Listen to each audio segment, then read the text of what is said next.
alright, but we're so busy in this life. We always say some other time. Why won't my tears work? It's been a decade since I cried. I got no dog left in the fight. The bar don't match the bite. Me and my old man, we just get fucked up every night. He said, son, these hoes just don't love you.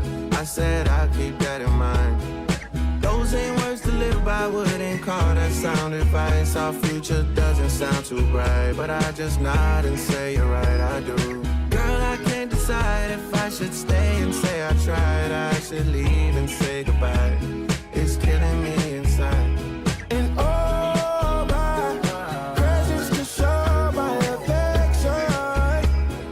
Flowers and diamonds and jets through the sky. I'm not here to teach you a lesson. I'm just a caring and passionate guy. Cause with your friends got you changing your mind.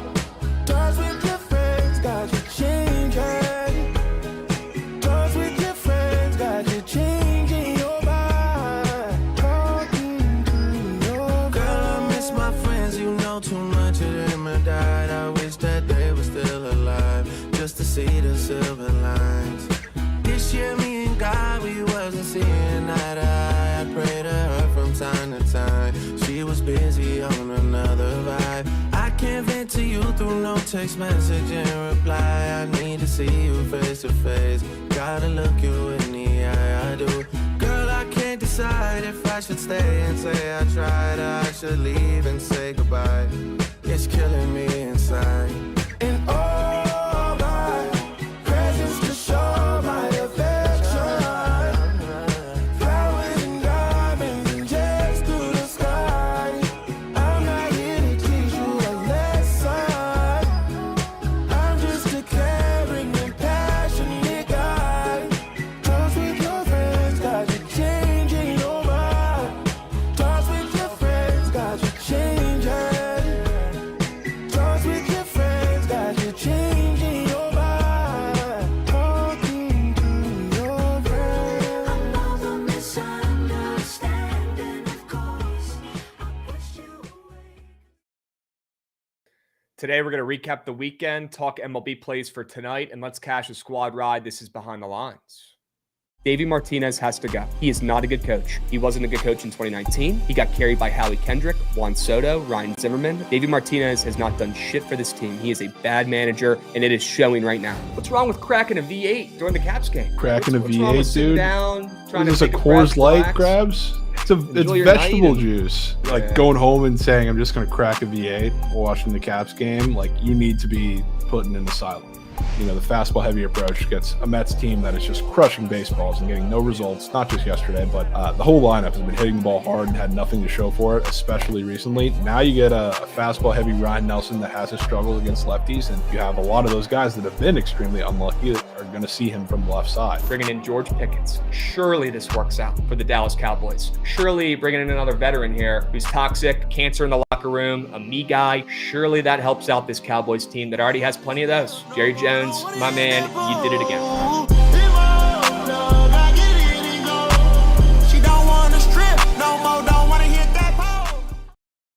What's going on, chat? Happy BTL Monday, episode 710 piece. As always, hold the fry, joined by your two hosts, Krabs and Jovan, presented by SeatGeek.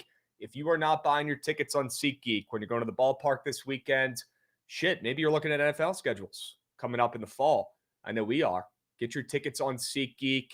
Low fees compared to the other apps, and you can pick your seats in the row compared to other apps. You can just buy, a section of seats in a row. On SeatGeek, you can actually select which seats you want. Pretty cool. Go check it out yourself. Use promo code Bookit10 and start buying your tickets over there on SeatGeek, the best ticket purchasing app out there by far. Jovan, how we doing? Happy Monday, my man. Yep, good, Krabs. How we doing? Doing well. We got some subbies coming in. We got Chigs getting involved. We got Pax Picks getting involved. Wow. Couple subbies coming in here. A hype train, aloof. Sure. Before we can even get to the recaps, we got Devin, 72, coming in hot with a resub. We've got Gabe Rod. We got C. Bernat coming in as well at the beginning of BTL today. We got Ryan Joseph Gons coming in at the end of TMA, WTMA on a Monday. If you missed LC, Joshy, and Mikey, you can always go back and rewatch on the YouTube at Bookit Sports, WTMA, W Mikey, Joshy, and Lauren. And W Subby's coming in hot. Love to see that, Jovan, on a Monday afternoon. People are coming in with some energy and with some subbies. That's all we can ask for. It's huge. Need that. Sure. We got the YouTube chat up and moving as well. What's up, boys? Good to see you, Groovy. We got Yo, what's up, A, lurking. We got Miguel up and moving. Still talking about V8. I fucking bet. I kind of wish I had a V8 today. I drank about 1 million beers this weekend. Went to a wedding local in the area, which is kind of nice. You don't have to buy a hotel, shit like that. It's pretty easy to get there and get back. But could have used a V8 on a Sunday afternoon, Jovan. That could have got me feeling like 100%. But you know what? We're here. We move. We're gonna groove. Maybe no V8s today though, chat. We got to earn it. We did not earn it on Really Friday with our sub bang. You got to earn those V8s, Jovan. They don't grow on trees. Let's check out the squad ride recap from Friday. We got a little too cute, a little too confident, huh? Wow. Yeah, took a swing at the big dog and missed. Got to tip the cap.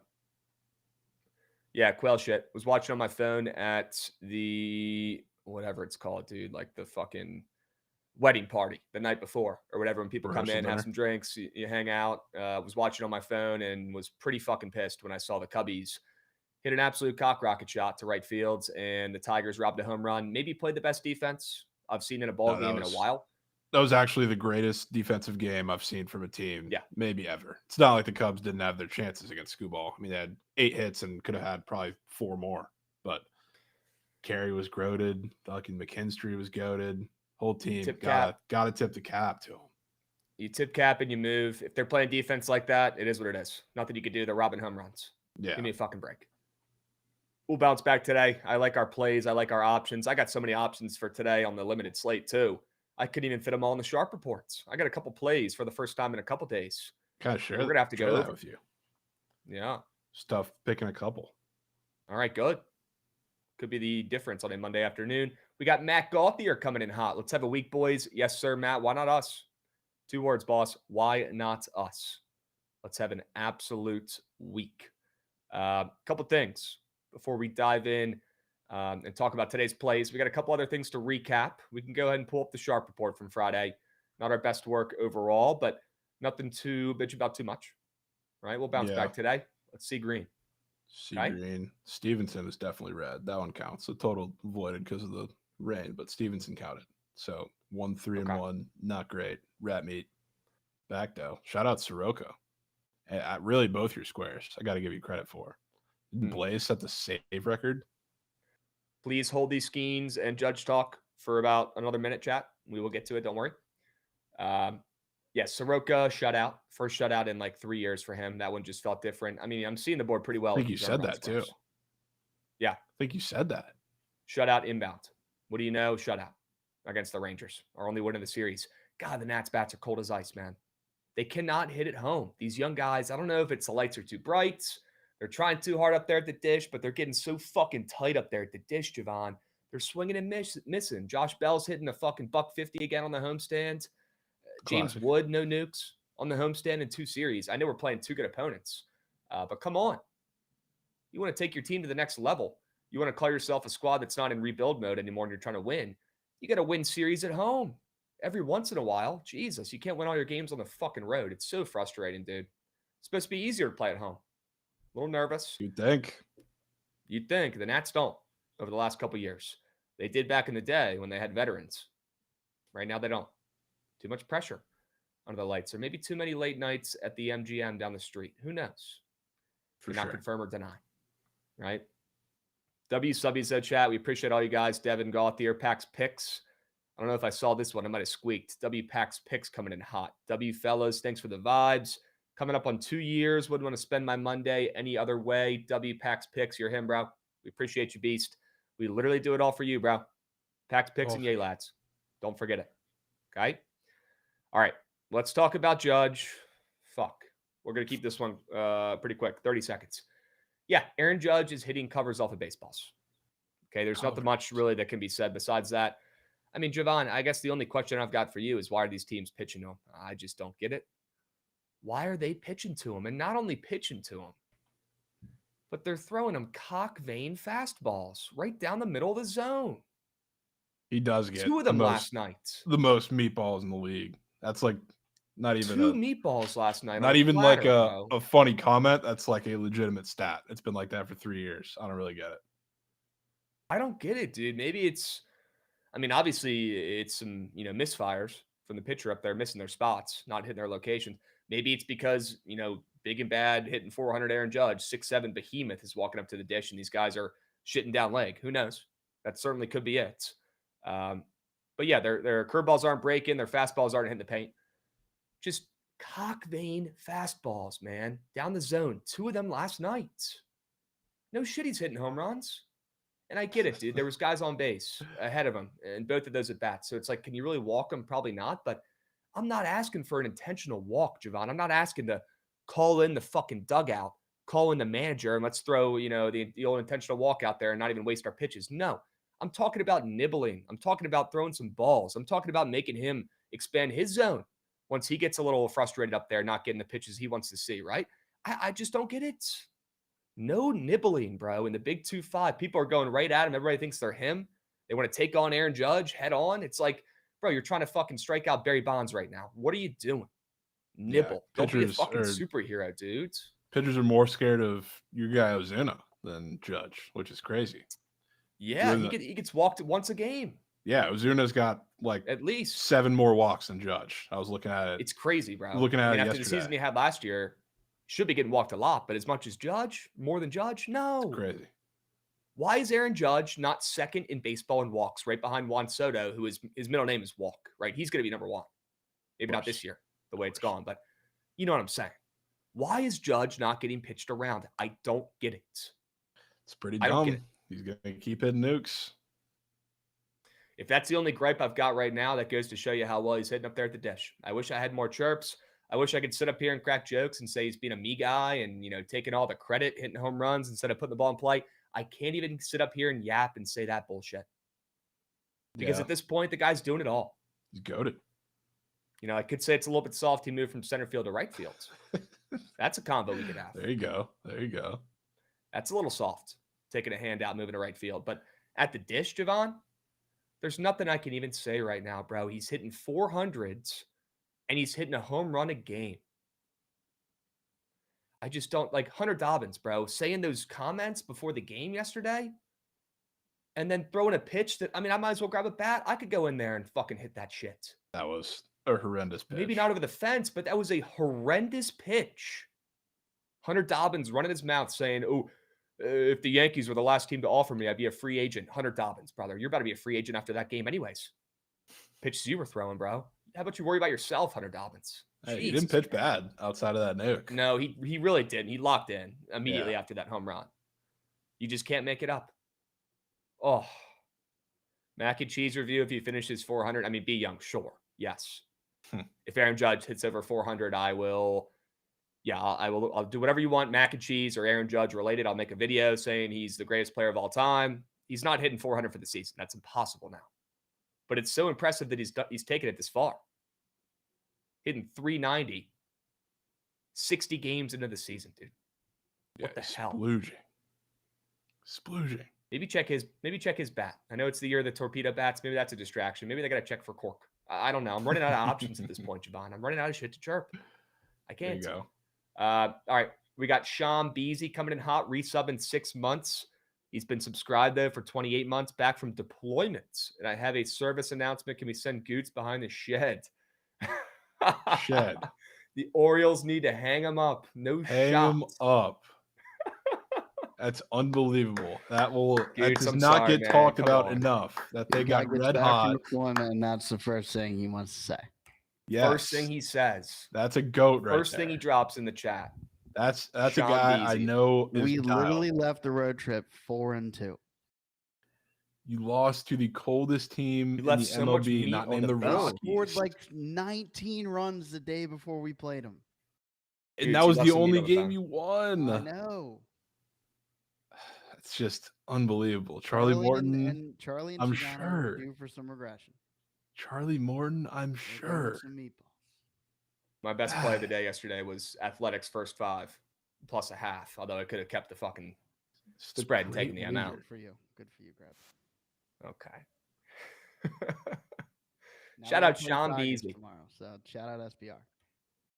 Dude just got back in country for the first time in probably years. Yep. First comment he makes. Send Hey, me behind Goods. the shed. I Years. feel Let's like take a I look. have to go behind the shed now for the troops, you know. So Hashtag You know what the funniest part is? The Orioles scored a series against the Oakland Athletics, 1 run against their bullpen. One of the worst bullpens in the live ball era, which as of the last handful of weeks has been worse than the Rockies. 1 run in 3 games.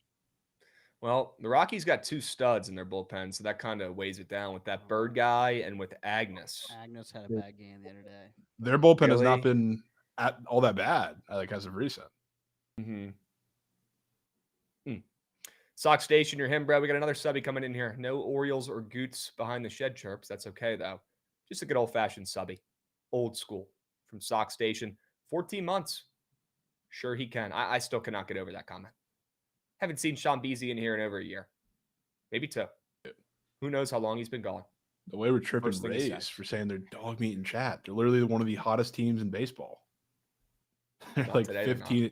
They've won 15 of 20. Might want to slow your roll on that one today, though, Jovan, in the series, like you were talking about. Yeah. We'll talk about it. Maybe not Chat, today. Jovan brought up a series price for the first time in the Big 2-5. Excited to bring that one to light when we go over the games later today. For now, let's keep moving and grooving. Let's keep pushing. W Chat, W Monday. Appreciate all you guys. And again, WTMA getting the day started. If you guys missed it, go back, rewatch it on the YouTube, or at least do me a favor. Drop a like on that puppy on the YouTube if you can, at Bookit Sports. Okay? I thought it was Juan Jose Soto Pacheco. Why are we gassing up Soto in the Giving his YouTube full chat? Govey. But that is his full Govey name. Yeah. Only the real ones Full know. Govey's nuts. Yeah, that was his Instagram name a couple years ago. I don't know if it's still. It's probably just Juan Soto now, but now that he's Corp, right? A lot of changes have been made. Maybe that's the issue. Although, hey, I did see Soto mixing in some shuffles of late. Wow, He's mixing that in could some be the shuffles. I don't know if difference. you've seen him. Yeah, he's starting to shuffle again. And you know what it probably is? You know, I love to make it all about me. Nats are coming into town tomorrow. Okay, Krabs. No way you're saying you Nats are started coming back into shuffling town because the Nats series is on the horizon. Nats coming into town, Citi Field. Big series coming up Tuesday through Thursday. Mackenzie Gore in town. Some pieces that were traded for with Juan Soto, right? Could be getting him moving and grooving, shaking in the box. Yep. Let's go ahead and move on, Krabs. Let's move on. Katie Meester said, not going to lie, that math adds up. Yep. Check that math, folks. A couple other things to recap here before we get really deep into the weeds for the plays today, but we do have time. Only 8 baseball games to go over today. We'll talk about the ice. You guys already know my play, though, in that game, so we can save you some time there. But, let's keep moving and grooving. A couple other things to talk about. How about the PLL this weekend? Great weekend of lacrosse. Actually fed. Super Check out some standings. Yeah, great weekend. Great weekend. Shout out the Cannons.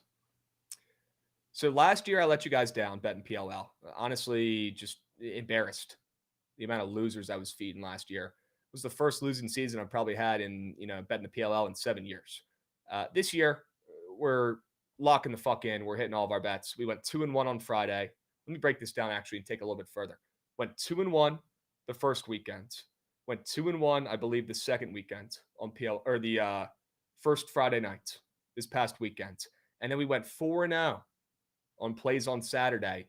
I'm no mathematician, but that's a pretty damn good record betting the PLL. So if you guys are not tailing, if you're not getting involved, number one, you can watch all these games on either ESPN Plus or ABC when they have the 1 game a week televised. They're always on the weekends, either Fridays, Saturdays, or Sundays. And you know where to find my plays. X, Pickett, the Discords. They're all in there. Get involved. Start tailing these puppies because we are red fucking hot. And like Jovan was talking about on the Sharp Report when he was gassing me up, I should have brought this up then. Blaze Reardon had one of the greatest games I've seen in PLL history in the net. The guy was unbelievable. Had a 70% save percentage and a record amount of goals. He had fucking 30 saves, excuse me. He had 30 saves in that game on Friday night. And then he got absolutely torched by the Redwoods on Saturday nights. It could not have gone better. The script was perfect. Unbelievably good. In the PLL this weekend.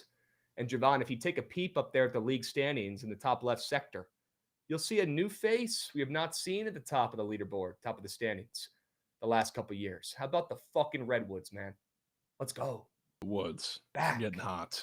I mean, that was their Roll first game as a Woods. favorite in, 2 years? That one Since just felt... 2023. That was Yep. like a don't overthink it.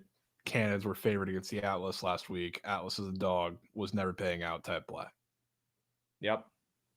I see you lurking in chat, Ron. Hope you had a great weekend. Even bets aside, hope you had a good weekend just watching the PLL and enjoying the league. We got One Shot Phenom coming in hot, resubbing as well. Y'all are goated. One Shot Phenom, you're goated, bro. We appreciate you greatly. Thank you for the subby coming in. A lot of subbies getting the week started on a Monday. Love to see it. Great vibes. We got Sock Station coming in hot as well, resubbing. Love to see it. Love to fucking see it. But yeah, great weekend of lacrosse. I know we're only 2 weeks in, so a lot could change and a lot probably will change, but it's a pretty even playing field, I'd say, in the league this season, which is kind of different from the last couple of years. Last couple of years, there's been a wagon, maybe two. The Archers have been dominant. The Water Dogs a couple of years ago were great. The Cannons are always good, but they always melt along with the, Atlas once they get into the playoffs. But it's been a pretty top-heavy and then bottom-heavy league with, a lot of good teams, a lot of bad teams. Not a lot of teams that are all, relatively the same skill level. This year, all these teams are pretty equal. I know the Redwoods are at the top of the standings, but we got a lot of solid squads. Not a lot of shitty teams, right? The playing field is evened up in the PLL this year, and I love to see it. It's going to be more fun to bet on, more fun to watch. We're in for a great 8 weeks coming up, folks, as we close out the PLL regular season and then playoffs as well. I'm excited. Yep. How about the Let's clap it Cannons? up for Goots and the Whips at 0-2. Wow, and the Whips. Yeah, the Whips just don't look the same right now, man. Brendan Krabs playing like rat shit. Looks like Swiss cheese in the net. I'll just say it. But we know he'll come back around. He'll start locking in when the games matter most. Goots, man, the Whips. Goots ain't getting one anywhere. Taking a step back to start the year, but hey, long season. I have 2 titles, all right? Fuck off. Certain. Yeah, Brendan Krabs got pulled. Not good, bro. Not good. I'm sure he'll get another chance, but it's not like he's he's not the greatest. He's not like the greatest fucking goalie in the league, so he's not going to get many more chances, I guess is my point. But he'll get another one. I still believe in Brendan Krabs. I still believe in the Maryland Whipsnakes. Could be a good time to buy stock in them. And shout out the Redwoods. Ryder Garnsey has made a crazy highlight goal or pass in both games so far this season. That dude's a fucking stud. Their new goalie, Chase Earden, TD Earden, the faceoff guy's younger brother, who they just drafted this year, has been great in net so far. McAdory, the rookie first-round pick from Duke, has been unbelievable for them. Scoring points left and right. Shout out the Redwoods. They lose Rob Pennell. Everybody thinks they're going to stink it up. They lose their coach this year. Everybody thinks they're going to be the worst team in the PLL once again this year. You could tell they're playing like their backs are against the wall and they're out to make a statement. And I hope they keep it up and play like this for another 8 weeks. It's been so much fun to watch. Shout out the Redwoods. Come on, boys. Come on, boys. Yeah, Pennell has not looked good so far, but again, let him shake the rust off a little bit. New team early on in the season. You see it a lot of time with veterans in all sports. Takes them a little bit while to get going. Would not be shocked to see Rob Pennell maybe pull a hat trick out of his ass in week 3. He's still one of the GOATs. Would not be shocked to see it. Sure. Okay. WPLL talk. And again, W Cannons coming through on Saturday for the unofficial squad ride. W Chats and W anybody who was, following the Bookit BTLX and got their vote in for the unofficial squad ride on Saturday. We cashed that puppy. Cannons ML. Great game, by the way. Crazy walk-off from Marcus Holtman. Those games don't grow on trees, folks. Low scoring, but still exciting. Close. You could tell that was like a playoff type atmosphere between those really good 2 teams and the Archers and the Cannons, and the walk-off goalie or the walk-off goal buzzer beater from Marcus Holtman was insane. Yeah. Shout out to PLL. Don't get many winners like that, especially with Trent on that side. So that was a big dub. Yeah, even Trent cashed on the fucking Cannons. Sure he can. Yeah, people forget. Let's go, Trent. Happy for him, too. He got one last night. Needed one so bad, bro. He needed it. So bad. Ma. And he got one. W's. Whoever gassed that kid that turned down NFL money and went to the PLL, did he do anything interesting Friday or just hyping up somebody who did nothing? Well, it's not exactly how it went at Sauer. He tried to play in the NFL and, ended up not working out too well. So he wanted to come back to the PLL, and he did not do shit on Friday nights. He had no points. He was 0 for 5 shooting as well in that game. But you'll see in the coming weeks, Jared Bernhardt at times will be the best player on the field. He's going to be rusty as shit. But the guy hasn't played in 2 years. But he'll be buy low spot for Rookie of the Year. Great buy low spot for Rookie of the Year for Jared Bernhardt. Yep, because he could totally go nuclear for the next 8 weeks, dude, and put the team on his back. Yeah. And that's another team you could buy stock in right now low, the Denver Outlaws, who are 0-2 right now, but their offense is good. I worry about their goalie a little bit, but probably not a team I'd take to win the championship come playoff time, but I would not be shocked to see them go on a run in the regular season with that offense. Could be a good time to buy low. Yep. W's. Vanis is fucking dialed with the PLL talk in the chat. Love to see it. Kyle B said it perfectly here. This is how all you guys should be taking it. You're at least thinking about the league. I don't know shit about lacrosse, but watching the PLL this weekend was goated. Great games, and you could bet on it. And we had a great time doing it. 4-0 on Saturday. Let's run that shit back this upcoming weekend. Sure. Okay? W's. Let's keep moving and grooving. We got some baseball to talk about. We'll get to it here in a second. Goods, keep me honest. Anything else we need to recap today? Let me know. Actually, one more thing. Yes. Maybe the most important part of the weekend to recap. Shout out the DC Defenders.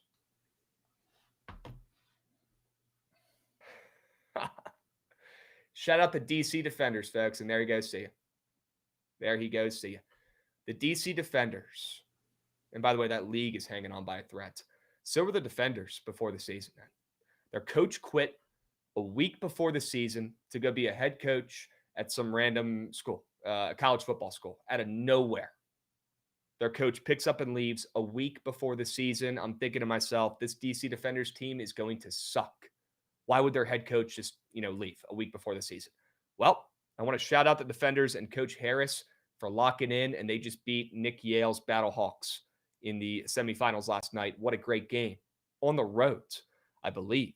And they're going to the championship this upcoming weekend. Saturday night, we got the Defenders versus, who was it, Goots? The Michigan Panthers, I believe. Yeah. Yeah, guess who their quarterback is? Bryce Perkins. UVA legend. Former UVA legend. The only guy in my lifetime to beat Virginia Tech. Actually, that's not true. Only guy in the last 20 years to beat Virginia Tech in football, Bryce Perkins. So we will be fading him this weekend. Saturday night, DC Defenders +3. Keep the points. Don't need them. Go ahead and get out ahead of this one. We'll be fading Bryce Perkins coming up. Yep. Certainly, Krabs. That is a revenge game if I've ever seen it. Yeah, I'll be fed. Krabs ain't getting one against a UVA quarterback. What are we talking about? Yeah, two teams who weren't really supposed to make it to the championship, but two solid squads. It was supposed to be the Birmingham Stallions, who Matt Corral is the QB of. They just lost to the Michigan Panthers yesterday. And then the Battlehawks lost to the Defenders last night. Crazy. And the Battlehawks were the number 1 seed. So, yeah, 2 sleeper picks. And, yeah, would love to know how Nathan Rourke played out. I'm assuming looking at that chat, not great. Fuck. I didn't even pay attention. So I didn't need it. Nathan Rourke, touchdown. Shirley Jovan, didn't know he became a gunslinger in the CFL. Maybe it hit then. Jeez. Can't really tell if that's sarcasm or... You had his rushing touchdown, right? Yeah, I mean, it didn't matter by that point, but yeah, I didn't even look. Wish there was early MLB. Same, Vanisk. Same. Big Cheesy, did I play lacrosse? I played for 1 year and I quit because the helmet was so tight on my head. This is when I was a little kid. I absolutely hated it and quit after like a week. Played baseball the rest of my life. My head was too big. Couldn't fit in a helmet. I quit. Yeah, so we're saying it's pretty soft. It was pretty soft, but again, I was like 7 years old, so just no grit at 7 years old. Didn't have as much as I do now, that's for sure. The grit was still growing. It's actually unreal. Yeah, I remember literally just quitting like a weekend, being like, I absolutely hate this shit. Just a gritless first grader. It's just unreal. I like watching it, and I certainly like betting it. That's for sure. Just wait till we start getting some lines up for this women's pro lacrosse league. I mean, dude, that could be WLL. Just wait. line makers ain't paying attention to that shit, dude. Could be Maybe we're grubbing. calling Krabs a quitter. Okay. Something I did in when I was 7 years old in second grade. 7-year-old handouts. Jesus. That's what it sounded like. It might have been earlier. It might have been younger. Sounds like you I just could love barely even talk. handouts. Yeah. Well, it's always meant to be on the diamond. Come on. Krabs used to be a me guy. I bet, Kyle Bay. Yep. Dude, Huge Chaco, guy. imagine. All right. Let's keep moving to groove. And yep, you guys got me. I was a quitter back in the day when I was 7. You guys got me hand up. I got no counter. Steam Krabs helmet edition. Yeah. Even my Mima said she'd buy me my own helmet. And I was like, no, I'm out. I'm going to go play baseball. It was always meant to be, folks. Come on. Speaking of baseball, could be a good pivot. Could be a good segue. Would love to sit up here and talk about how great my Nats played in their last homestand, but they did not deserve it. Not even close. They played like dog shit. So we're going to move. Let's talk about some of our favorite plays for today. Pretty much only talking the diamonds, and we'll talk about the ice as well. No NBA tonight, but again, shout out Trent. Shout out the Thunder for getting one last night. That was an absolute beatdown. Laid the spreads. I mean, hindsight is 2020 talking about it now, but I mean, seeing them as that fat favorite minus 11 and catching steam as well, throughout the last couple of days after they lost outright and they were a bigger favorites and they weren't game 1 was pretty telling. I'm not going to say that was a handout or that was the easiest bet of all time, but it certainly, it didn't take too long to lab that one up. And good to see it get to the counter. And the Thunder winning with a statement W was really never in doubt. And those are rare. So WOKC bettors last night. I still think this series is far from over, but good to see Trent get one. And now he will 100% be boots on ground coming up in game 5. Going to be epic. Yeah. Hell yeah. All right. Billy says he loves the games on the diamond today. I kind of do too, and so does Jovan. So let's get to it. First 5 under 4.5 in this Rays versus Sox game. This one is nasty. You're going to have to hold your breath in both the top and the bottom half of the innings with both Baz and Bayo up there on the bump. 2 struggling young arms, but 2 guys that I do believe in. Do I think they're going to be aces? Are they future Mackenzie Goers? No, they're probably not that good, and that Bayo contract is probably going to end up being pretty shitty. But these are 2 young arms who I do kind of want to buy stock in, who have been struggling a ton this season, although Bayo showed some heart in that last outing and was pretty solid. But before that, he was really struggling. Baz has been pretty bad overall, at least for his standards. He's got that ERA up to almost a 5 now, Jovan. But I was looking at prize picks, looking at some squares for both these starting pitchers. I'm looking at the under in this game, catching steam from plus 100 to minus 110 throughout the morning today, which is pretty weird considering everybody's betting the over in this game. And the Rays bats have been on fire.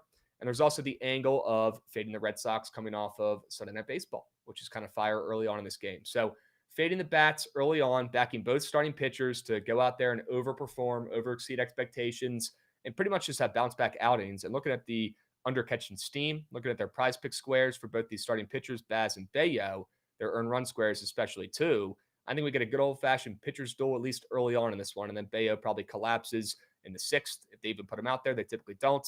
And maybe Baz gives up 1, maybe a solo shot, who knows. But not expecting many runs in this game up there in Fenway, and love seeing the under catching steam. Anytime you see the under catching steam in Fenway, I feel like it's a pretty good sign. I'll isolate these starting pitchers in those prize pick squares and take the first 5 under 4.5.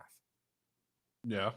I don't hate that. I would love to see that for Shane Baz to get something under his belt, because he's been, I guess, between him and Taj, just the worst pitchers in the rotation, which is pretty good. That, I don't know, Raz is dealing, Littell is dealing, everybody else is dealing, and he's the worst one out there. But I would love to see him get a good one under his belt. So, I mean, if you like this first 5 under, you probably leaning more into the Rays, I think, today. All right. Yeah, going to need Baz to show up. It's been a while. I believe. You were talking about some weird series price in this game. The Red Sox were what, minus 150 in the series? Yeah, that's pretty telling.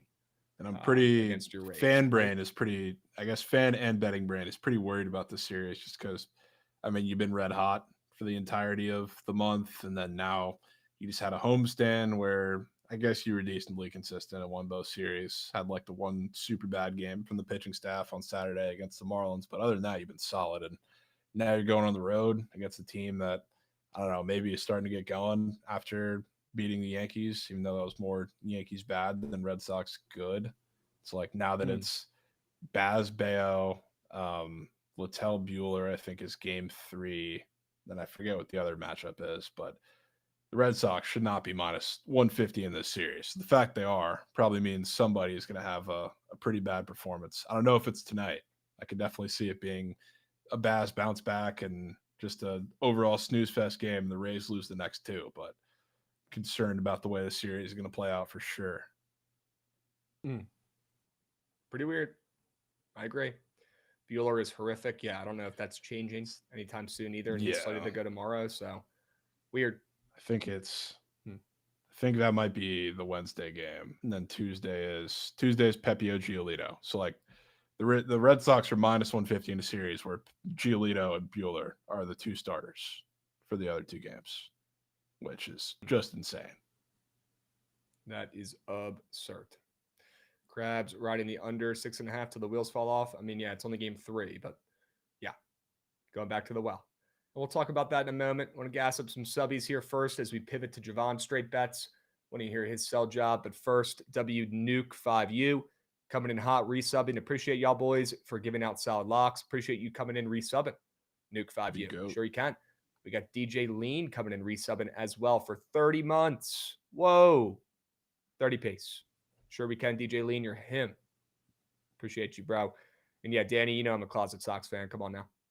I'll be rooting for Bayo sneakily tonight, but gonna need Baz as well. Jovan, let's hear about this Mariners ML play. Buying stock in the Mariners.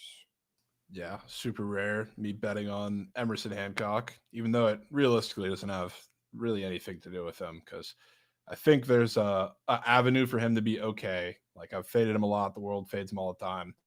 I've seen Cattell and Corbin Carroll on the feed 75,000 times. So surely that works out. It probably will. Like I don't think he's going to pitch a super clean game, but for whatever reason, like he has been so much better. We've talked about this on the road than at home, which for a pitcher in Seattle is incredibly weird. He's also been, super tough against lefties. So like he's been a reverse split guy. So I don't know what the matchup, I guess, points to at this point for everybody to be on Corbin Carroll and Cattell and Naylor and all those guys, other than the fact of just who they are and their names. But he's been super solid against lefties, and you're going to see a bunch of them in the D-backs lineup tonight. So I don't think he goes out there and gets destroyed. What I'm really buying, though, is more the Mariners offense against Merrill Kelly, which I was debating for a while between just keeping Hancock in it and taking this over or just sacking up and taking the Mariners, because Merrill Kelly, I'm sure you remember, last time he was out at that 2.5 earned run square, and he threw the best game I think I've seen him throw maybe since he's been back in the U.S. Like it's been that long. He had 7 inning, 1-hit shutout against the Braves. The Braves offense is just god awful. So separate conversation, but he was dominant. I think the no-hit bid went into the 6th inning. That was actually an incredible start. It's one of the better starts I think any D-backs pitcher has had so far this season, if not the best. Now he gets to face this Mariners offense, who I love taking when they're going into like a weird road series and their bats haven't been all that hot. They've been kind of like their bats weren't bad in the series against the Angels necessarily, but they left a lot on the bone. Before that, they had like the weird series against the Orioles where they didn't really show up, and they've been cooling down a little bit. Now there's a 9.5 total in a game involving the guy just had one of the better starts in the MLB so far this season. I think they're going to muck up Merrill Kelly. He's had his issues with power hitters, especially like a couple of the lefties his entire career, and obviously has suppressed that lately. But I think the offense hops all over him. And obviously, if we're talking bullpens in the course of a game that I think is going to get really weird with both offenses, there is a massive, and I mean massive discrepancy here. I know they haven't been as bad as they were at a point, but the D-backs bullpen is just god-awful. The Mariners have been steadily getting better. I know Munoz has looked a little more human as of recent, but they're decently rested and obviously much better than D-backs. So if you get into a late game scenario, you're damn right. I want the plus chick in my pocket, the Mariners. Like the play, love the sell job, certainly, and definitely down to fade Merrill Kelly coming off that legacy performance. Shutout against the Braves in that last outing. So I'm in. Yeah, I know backing Hancock, looking at all the squares and stuff, probably doesn't excite you, but it's one of those like. I guess my question is, and I'm sure you looked at it, and I'm sure you have a good answer, but this over is such a Jovan over in this game. Fading Merrill coming off that gem, fading your guy Hancock, although maybe this is why you're not taking it. It's because whenever we fade Hancock, it never fucking works. Part of it, yeah. Why are we not taking this over? It's part of it. I have Hancock fade fatigue, but also like lately there's been a couple of those overs where I just know it's just taking the team on the ML or taking the side, and I've not done that as of recent, whether it's taking team totals or over. So I just want to stick to it. I've been kicking myself for not sticking to the side as of late. So I'm sticking to the side today. Seattle can't hit Hancock, although it's a small sample size. Well, yeah, that'd be one thing. Because if Hancock's pitching against his own team tonight, that would be a first tonight, Big Cheesy. Let me know if that ends up happening. I'm playing now because I'm going to need to fire off a tweet about that. Yeah. Right? Yeah, I think we're all feeling like, hey, I'm Matt saying in the chat, happy for you. You got to see the Thunder win a finals game with Pa, W Trent, W Hey, I'm Matt. W Thunder playing their asses off last night. W Terp showing up out of nowhere, by the way. Wiggins. No way Manny got caught beefing in fucking training camp. Yeah, was he scrapping with the other pups?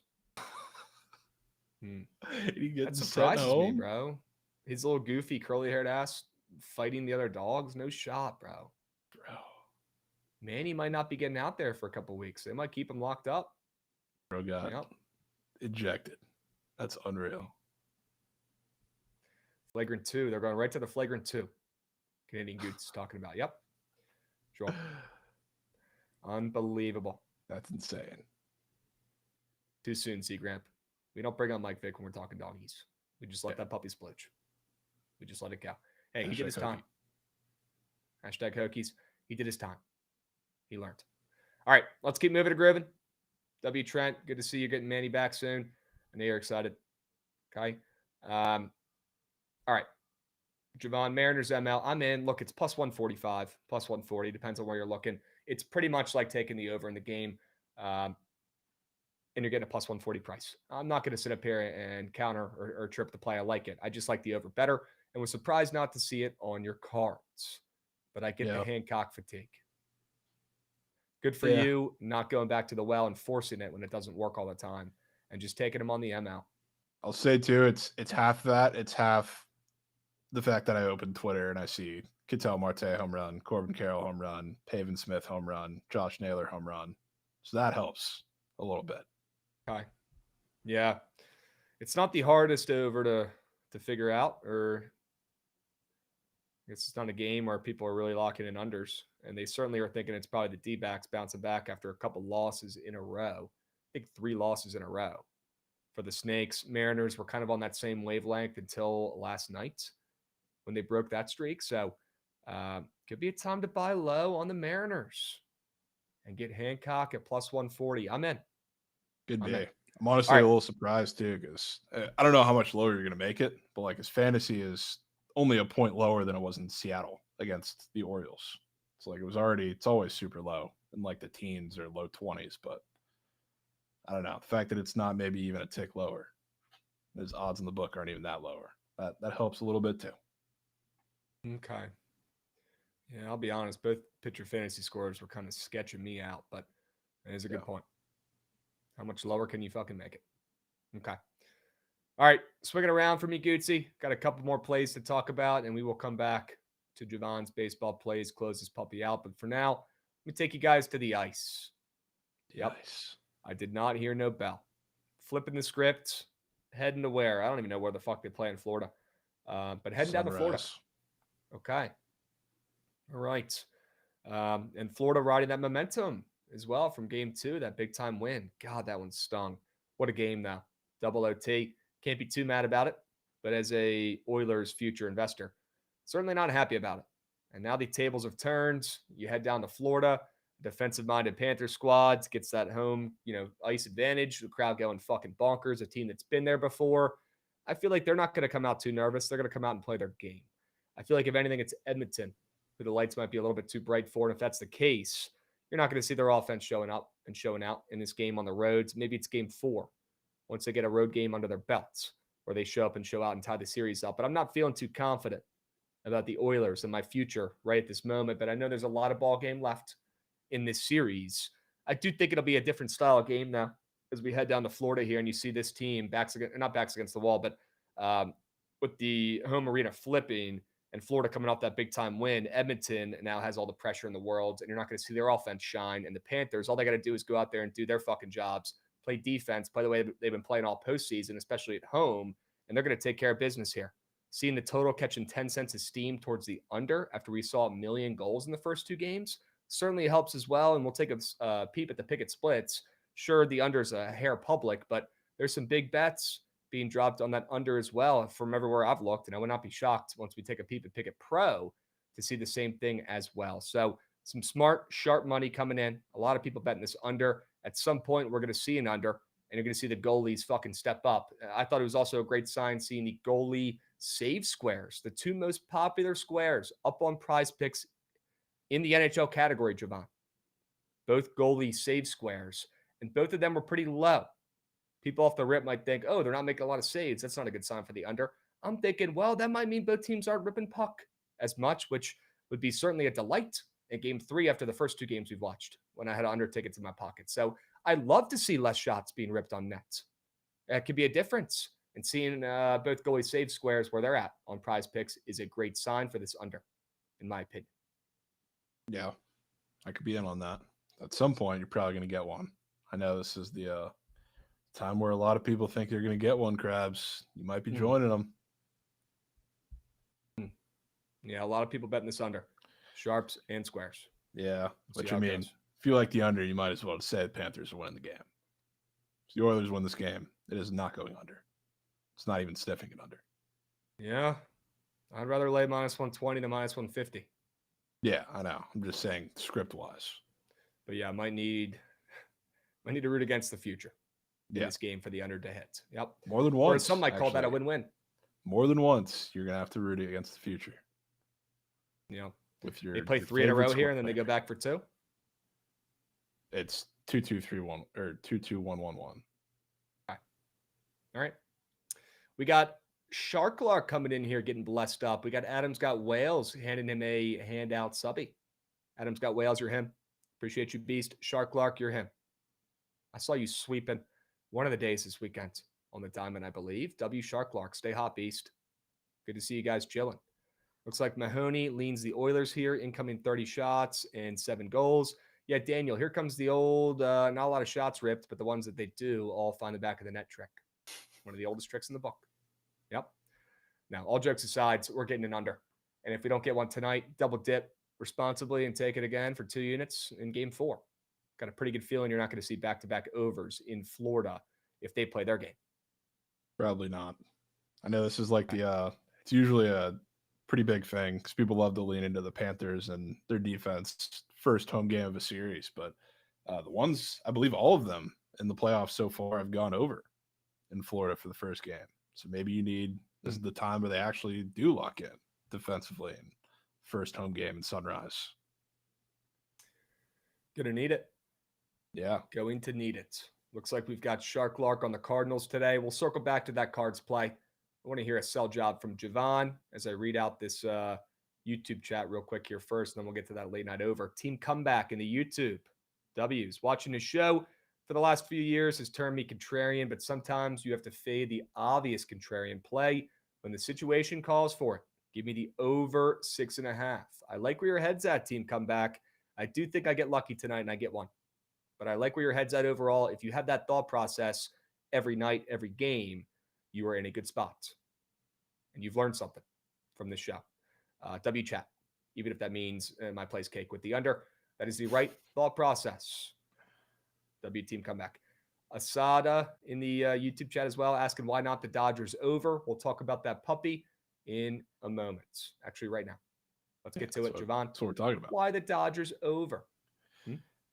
I'll tell you what, because like this series, pretty much always, whenever they play, kind of screams under, screams like playoff atmosphere. And don't get me wrong, like this is a huge series, always is, big rivalry now. So like these teams come to play, but you know at what point they're coming to play, Krabs? Coming to play when both these offenses have been horrible as of recent, which more so the Padres for a little bit longer than the Dodgers. But the Dodgers are on like, we talk about their road offense all the time. They were pitiful in that Cardinal series. They scored 7 runs yesterday, but they scored 1 run in the first 2 games. It's kind of the story of every single road series they play against a decent team right now. So what better time for their offense to come on the road and show up than against, I guess at this point, like their biggest rival. These games are always super emotional, and it's a pitcher that they've seen in a bunch of different uniforms many times. A lot of these guys, Nick Pivetta, who just he was on like a solid streak, just got hit up a little bit. I think he got 5 against the Giants in his last start. But the Giants are kind of a similar matchup to the Dodgers, where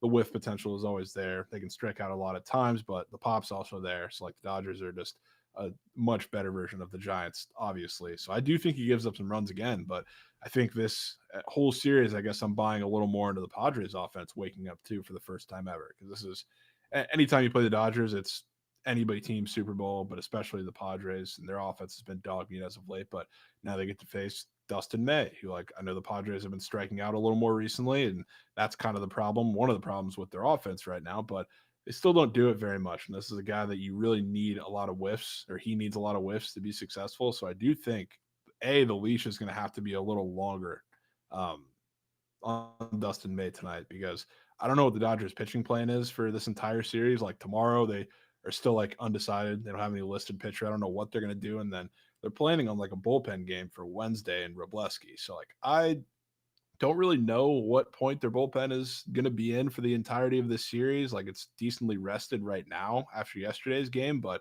there's a big question mark. So like Dustin May, they love to keep him short, succinct, and not have like a super long leash. And I know they're going to be able to do that tonight. So again, this is a guy that I think they're going to see pretty well. I think you're going to see the Padres offense wake up. I think you see Tatis wake up. I think you see some of the lefties wake up against them. And I think they match up pretty well. And I think this is going to be a game where you see the offenses splooge early and there's some kind of dramatic ending, like there always seems to be in every Dodgers-Padres game. It's going to be a juice baseball series as well. I think so. Yeah. LA involved. They're kind of struggling. Maybe they get their bats going. Padres kind of in the same boat. They've only won 2 of their last 5. Baseball spot. What's up? You know what team has played the most under 500 teams? Dodgers. Fraud Dodgers. Yep. Wow. And there's still only 12 games over 500, which most teams. Yeah, aren't they supposed to have the best record in the league? They spent all that money and they can't even do that. Yeah, I mean they are close, probably. Crazy. Having the best record. They're like I don't think 4 or 5 games off. Yeah. Really bad. Yeah. They're certainly not exceeding expectations, Goods.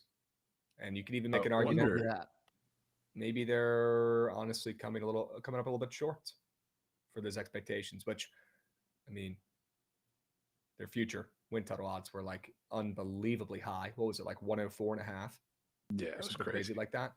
So it's like the bar was set extremely high, but you got that payroll, you got that roster, it's going to be high, and you got to live up to it. That's why you're getting paid the big bucks, right? No need to feel crazy bad about the Dodgers. Part is like the Dodgers are like they're obviously still the Dodgers, but I hate when people use the IL excuse for pitchers. Like that's the reason they're losing games, which is crazy. Like they scored 1 run in 2 games against the Cardinals. They're just not clutch at the dish, and it's been their same problem in the playoffs in recent years.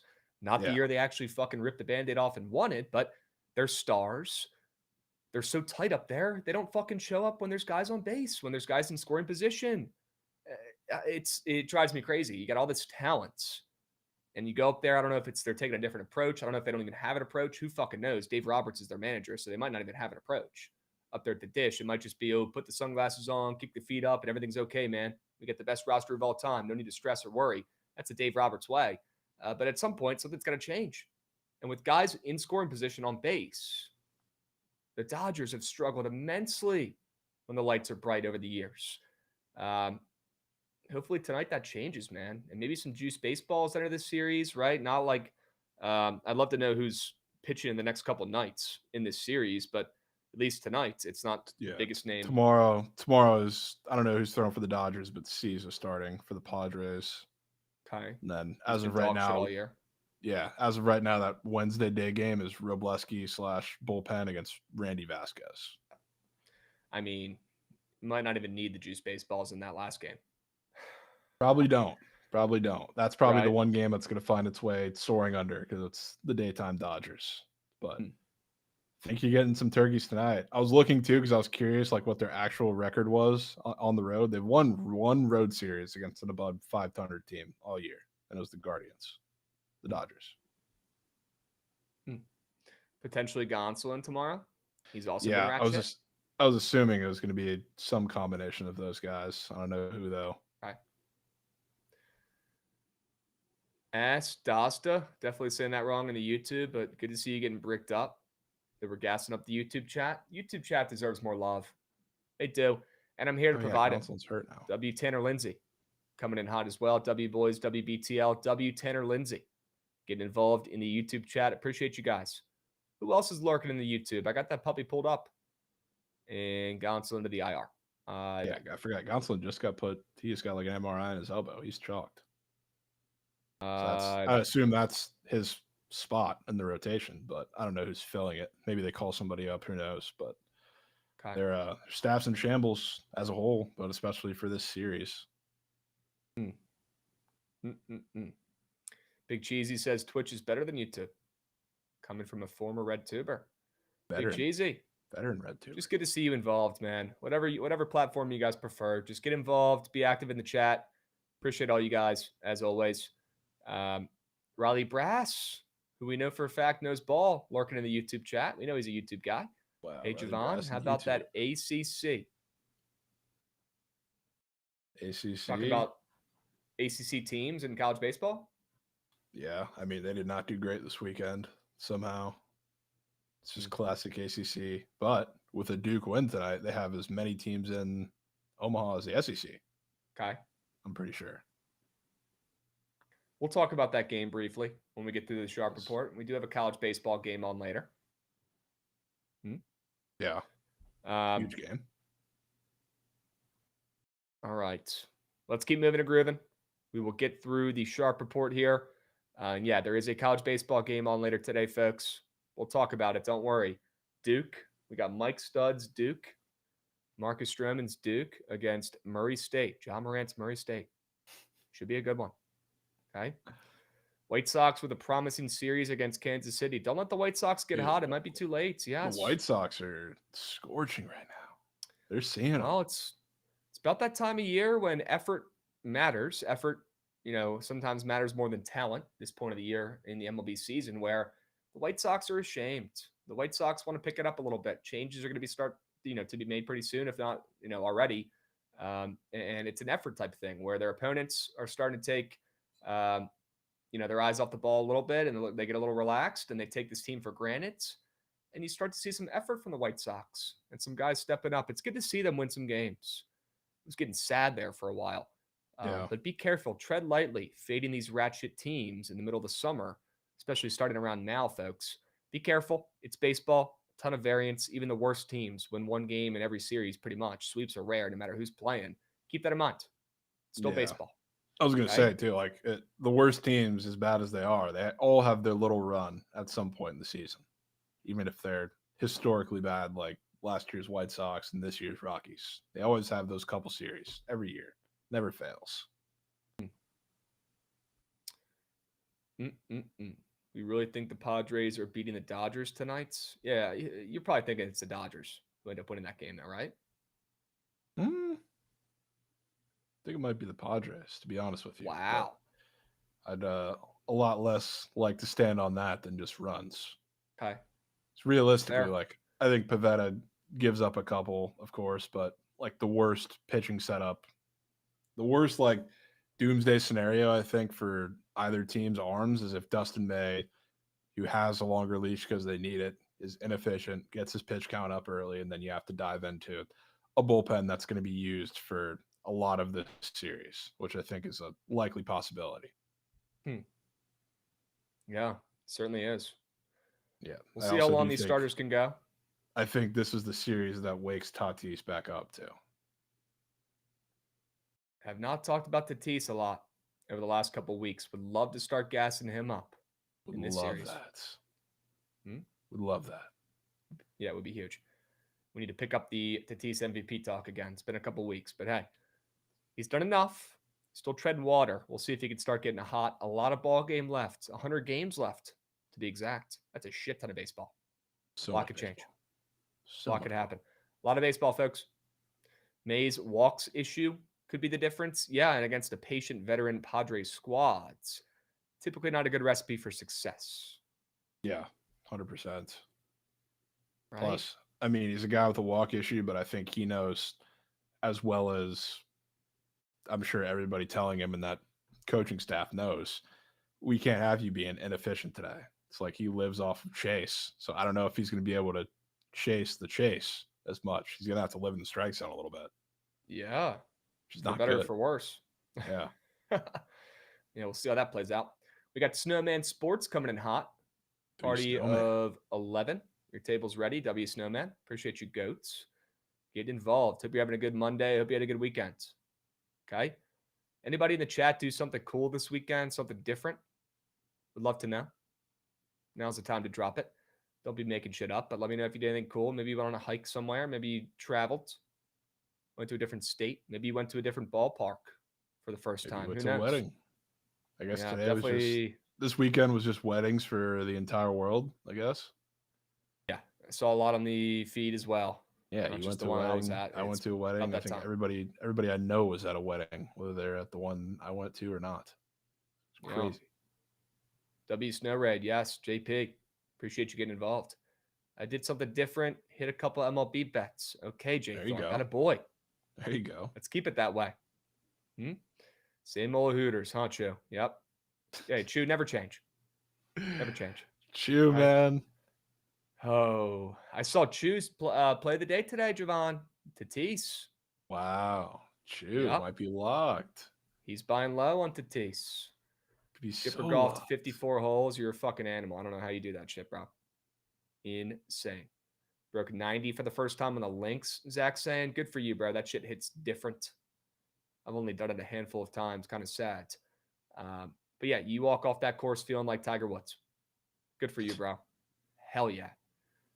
What else? Anything else cool? I know you guys probably laying low a little bit, but saw a Broadway show. Wow. Pax Picks. That's something different. Sure. All right. I think last night was like the Broadway award show. I saw that on the feed last night. That's a People thing. going nuts. Yeah. Jeez. People are losing their minds. Big award show last night. Yep. Got in a scrap lacrosse game. Wow, Vanis, you're him. Hope you won. Look at Vanis out there playing in a men's league. Sure we can. I heard good things. Adam's got picks about the accountant too. I have not seen the first one either. I'm assuming you're going to say I need to get on that and watch it. Let me know if you could confirm. I've heard good things about both. Okay? Sure he can, Chuck Clark. I'm sure that's an experience. Yep. Solid movie. All right. W. Adam. Let's keep moving to grooving. We only got about 20 minutes left, and we've got a sharp report to finish up. Some games to talk about. We're in no rush today, but I also watched it pretty mid. Okay. All right. Could be worse. The movies just suck in general right now. That's why you guys are here watching streams, right? Give me the Cardinals on the ML today. Jovan, if there's one thing you know, it's that I hate backing this motherfucker on the bump, but sometimes you just got to appreciate greatness. Step to the side, stop fading it, and back it. Kind of like you did in that Mariners game with Hancock. That's growth, right? No need to keep fading the guy a million times in a row and expect to win coins. Sometimes it's just that guy's fucking year, right? Especially in baseball. That's just facts. Yeah. And I'm starting to think it could be Palante's night. Maybe not his year, as that ERA creeps up near 5 at this point. But the guy's been getting destroyed, Jovan. Maybe he's just not good. There's certainly a chance of it. I don't think he's just bad, though, the way he's been pitching the last couple of nights. And if you guys go peep his earned runs allowed square, could certainly see where I'm getting at here. The guy's due for some positive regression.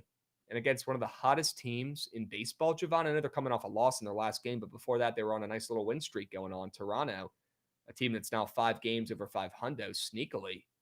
I was surprised to see them putting up that Palante earned run square against this red-hot Toronto team. I'm thinking we get a good old-fashioned gem at a Palante. We haven't seen it in a while, but we saw it plenty early on this year, especially when I was fading them. It's time to appreciate greatness, folks. And it's time to buy low on Palante, who I think goes out there and shoves. And if you look at some of Berrios' squares, Jovan, it's much of the opposite.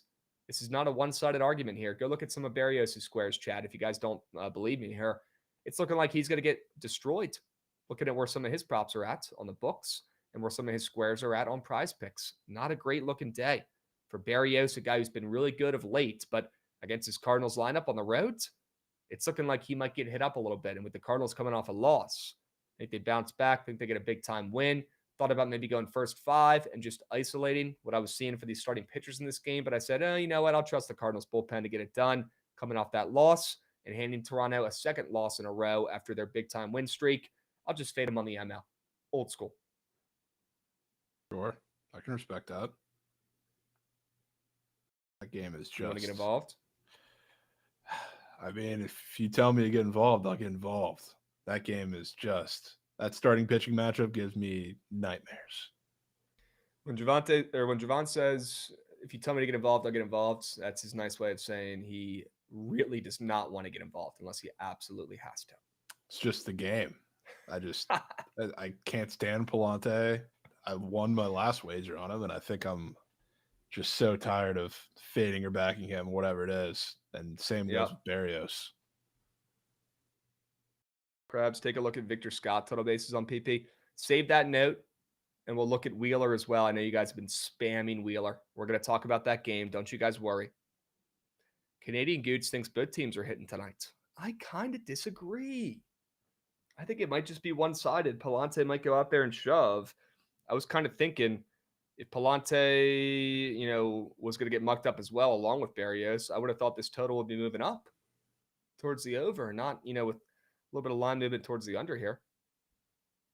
Yeah. And then some of Berrios' squares. He's got that 5.5 hits allowed square. That's not too good.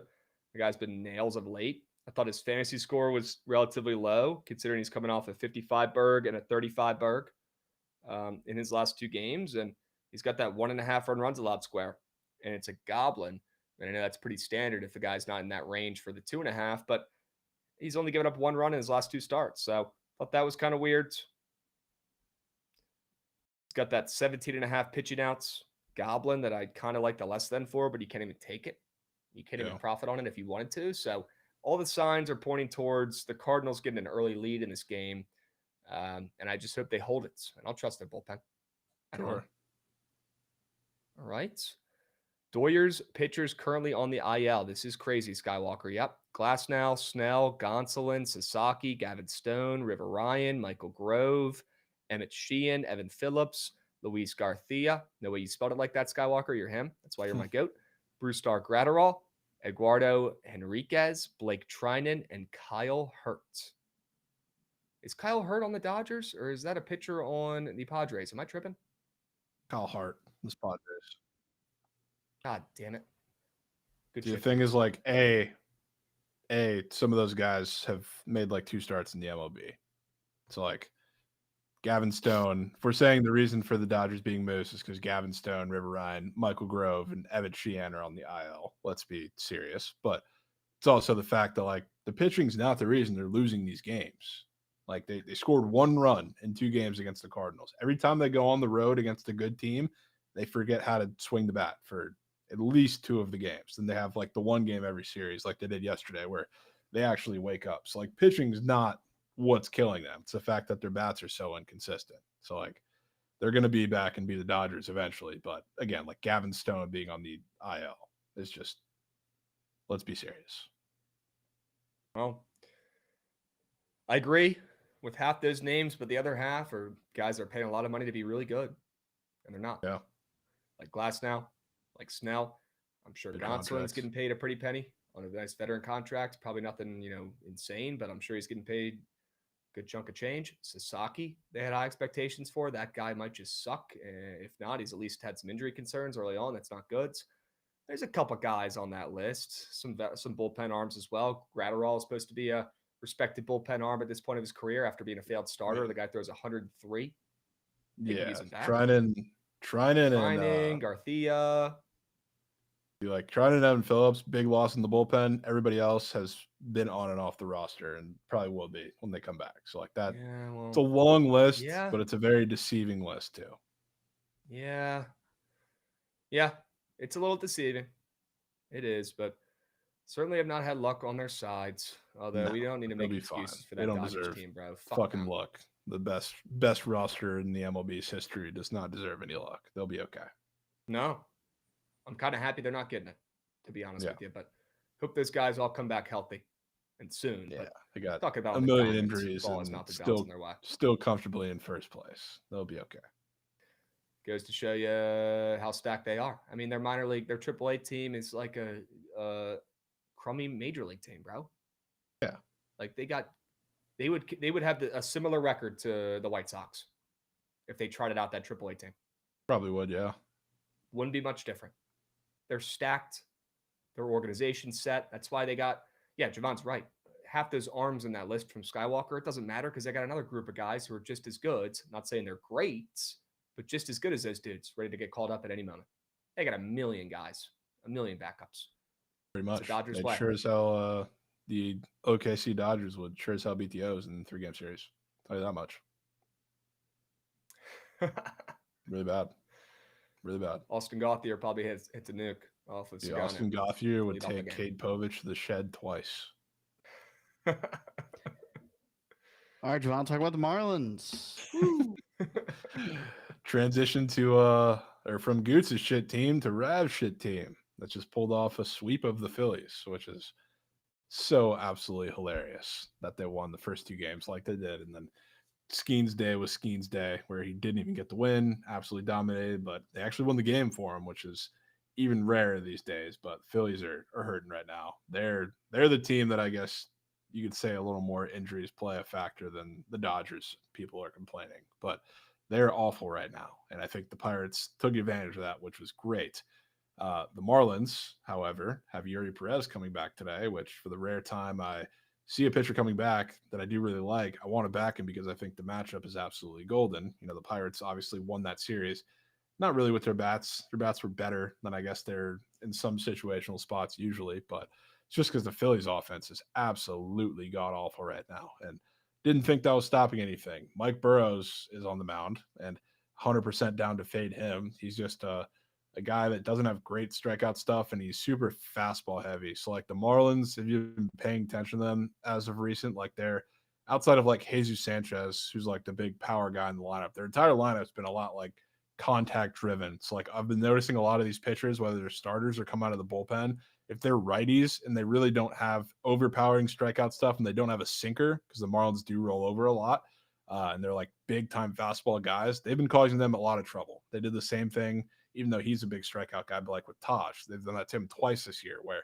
he's been sitting fastball on them. They've been crushing it. They did it to a lot of the Rays relievers, especially in that Saturday game as well. And it's been the story for weeks now. So I think that approach is going to give them a lot of trouble. I think this matchup is a lot more similar for Burrows than to that D-back start. Obviously, like a much better lineup, but a lineup that is profiles like pretty much the same compared to his last start against the Astros, where they were just trying to hit fucking nukes off of him the entire game, which was stupid. They got hits, and then everybody was swinging out of their shoes, and what do you know? They popped up 5,000 times.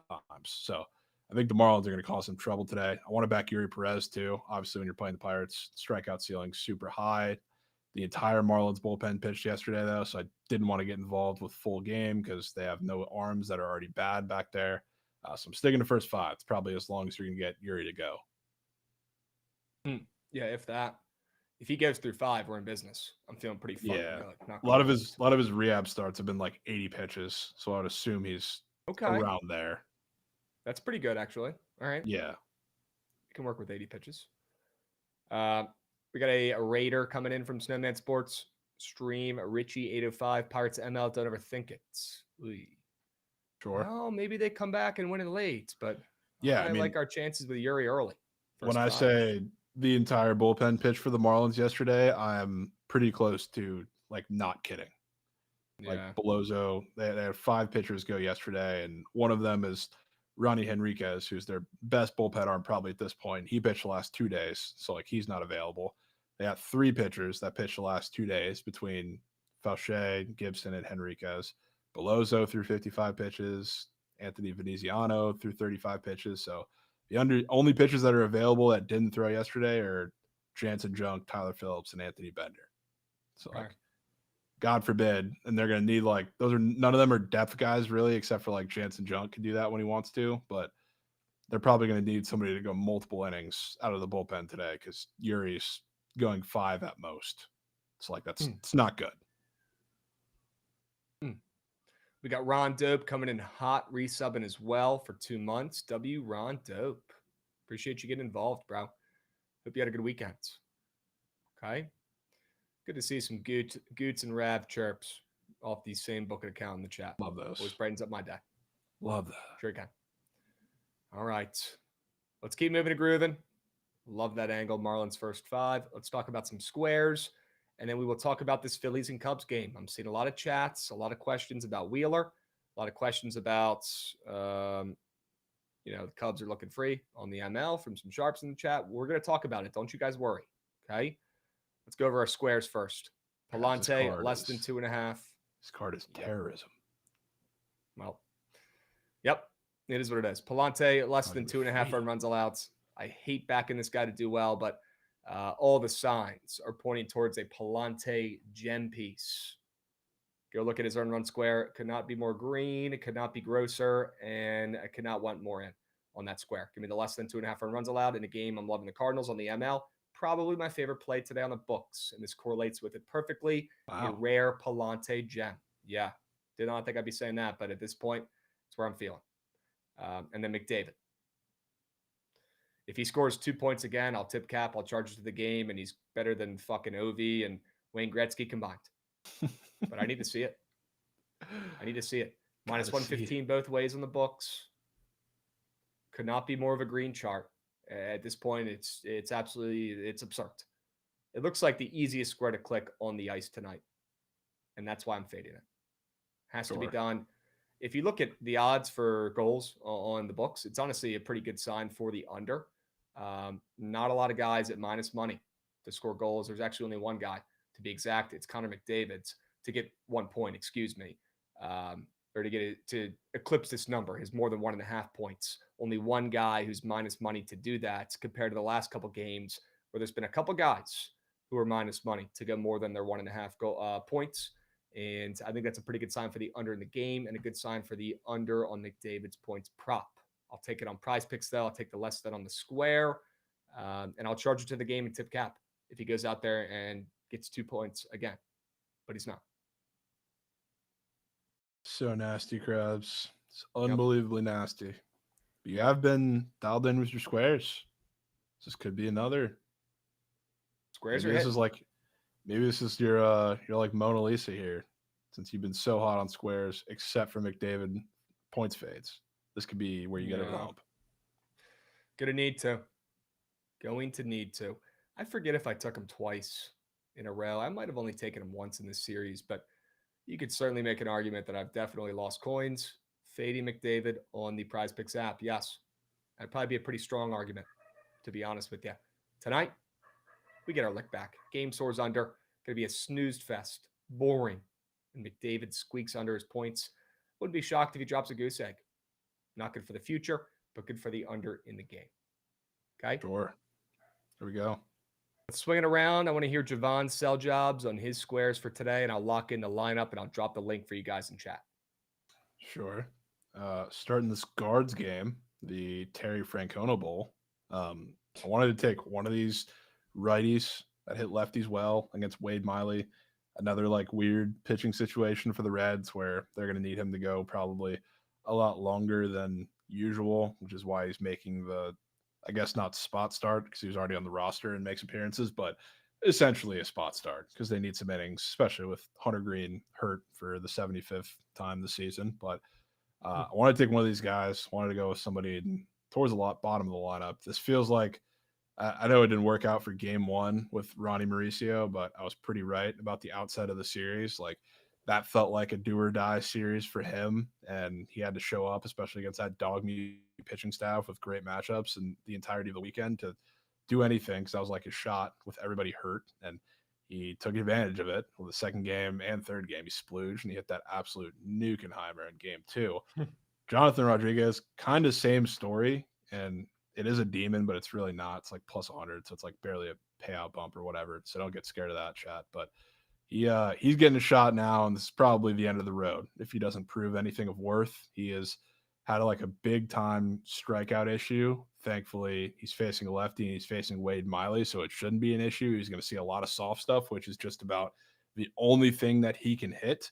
So I feel like this is a golden matchup for him. I like runs. I think somebody was talking about in chat this game, like autoplay on my card is probably this over. I do like this over, and I do think the guards can get to Wade Miley. And I think a lot of the lineup's going to be part of it, whether it's him, Fry, Santana, a lot of those lefty specialist guys. But I want to take Jonathan Rodriguez. This feels like the series where he has to get involved somehow, some way, and the matchups really don't get any easier for him the rest of the way. So, and yeah, good hitting weather out there. I heard too. So I'm taking that. The 3.5 fantasy was not on the board when we took this initially. So if you want to take that, feel free.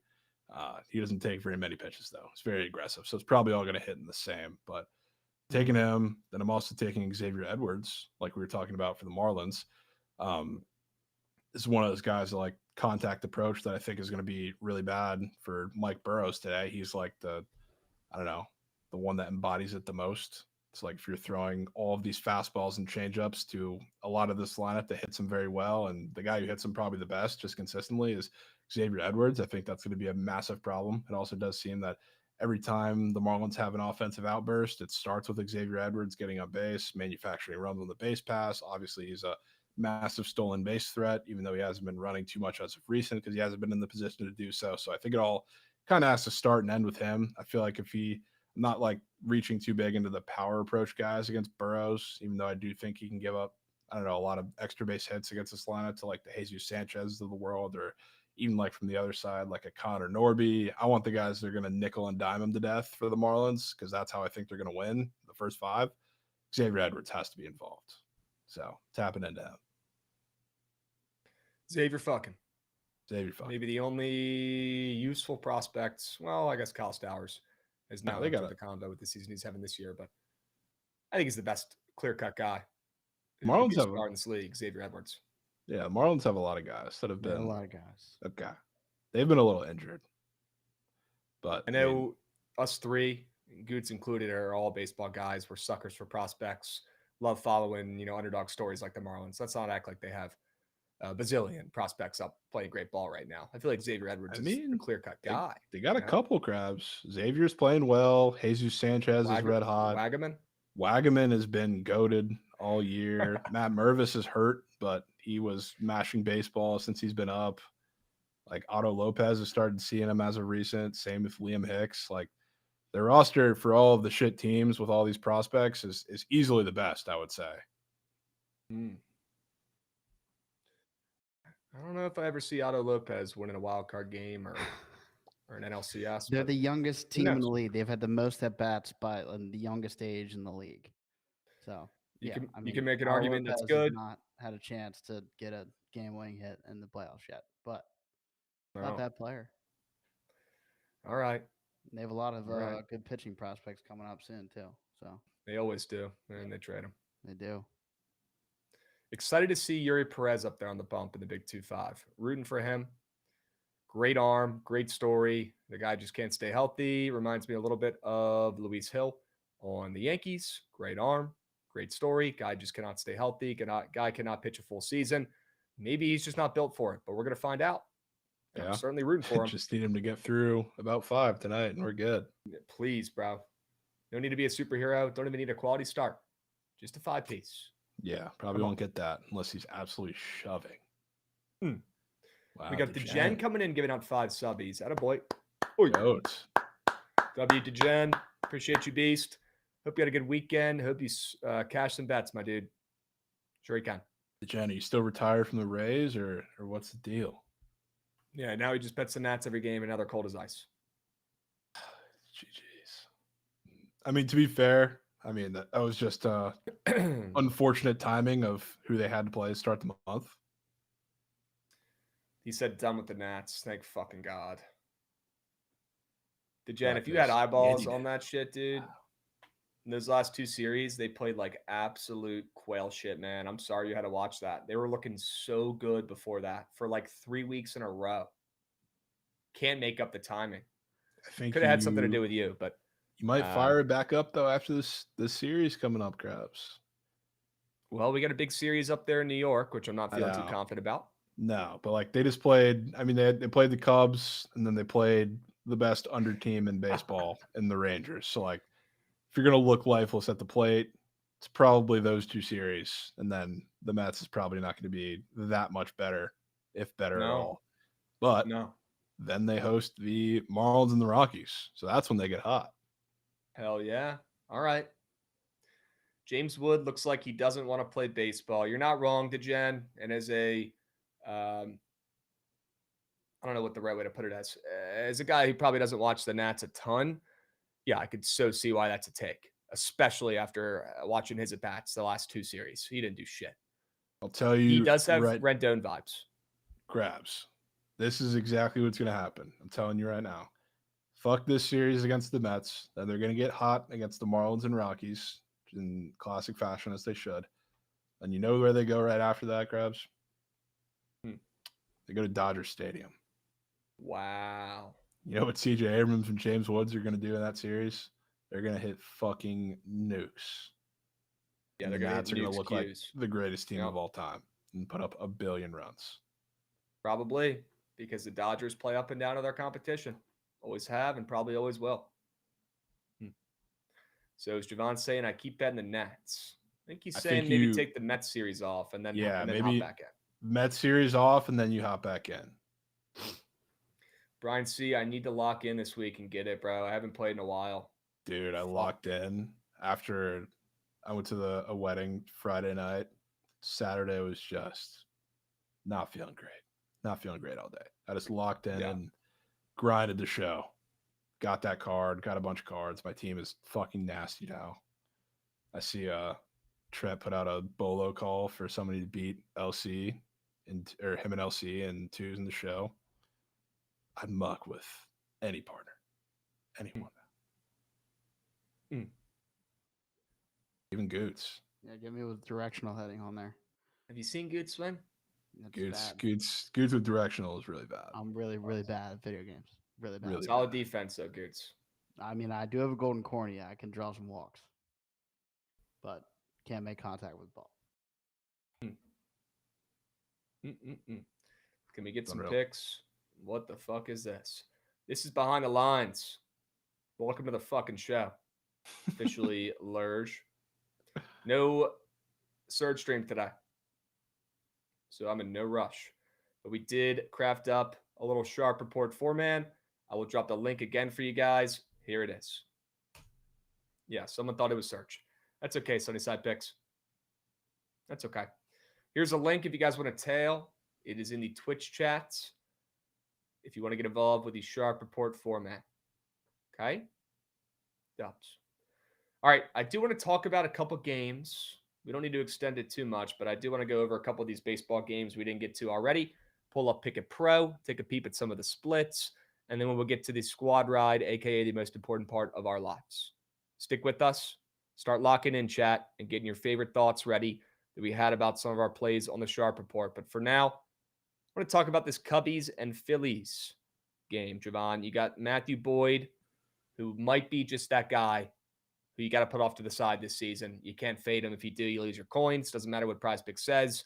The guy goes out there and shoves. He might be 2025's version of Martin Perez. There's a chance. Might be. And then you got Mr. Wheeler. He's coming off his worst start of his season.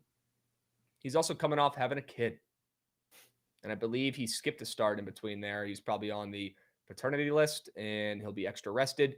Chaka was talking about in the chat, he'll go a little bit longer today then. That's typically not how it works. If anything, he might even go a little shorter today based off that skip start. Anytime you mess up a routine, have a guy take off some time, you cannot expect him to go as many pitches. I know you'd probably think it's the other way around, right? The guy's more rested. He could go a little bit longer. No, they're not going to put him out there for 120 pitches after he skipped a start. That could throw him off for the whole rest of the year. So I wouldn't expect it to be much of a change.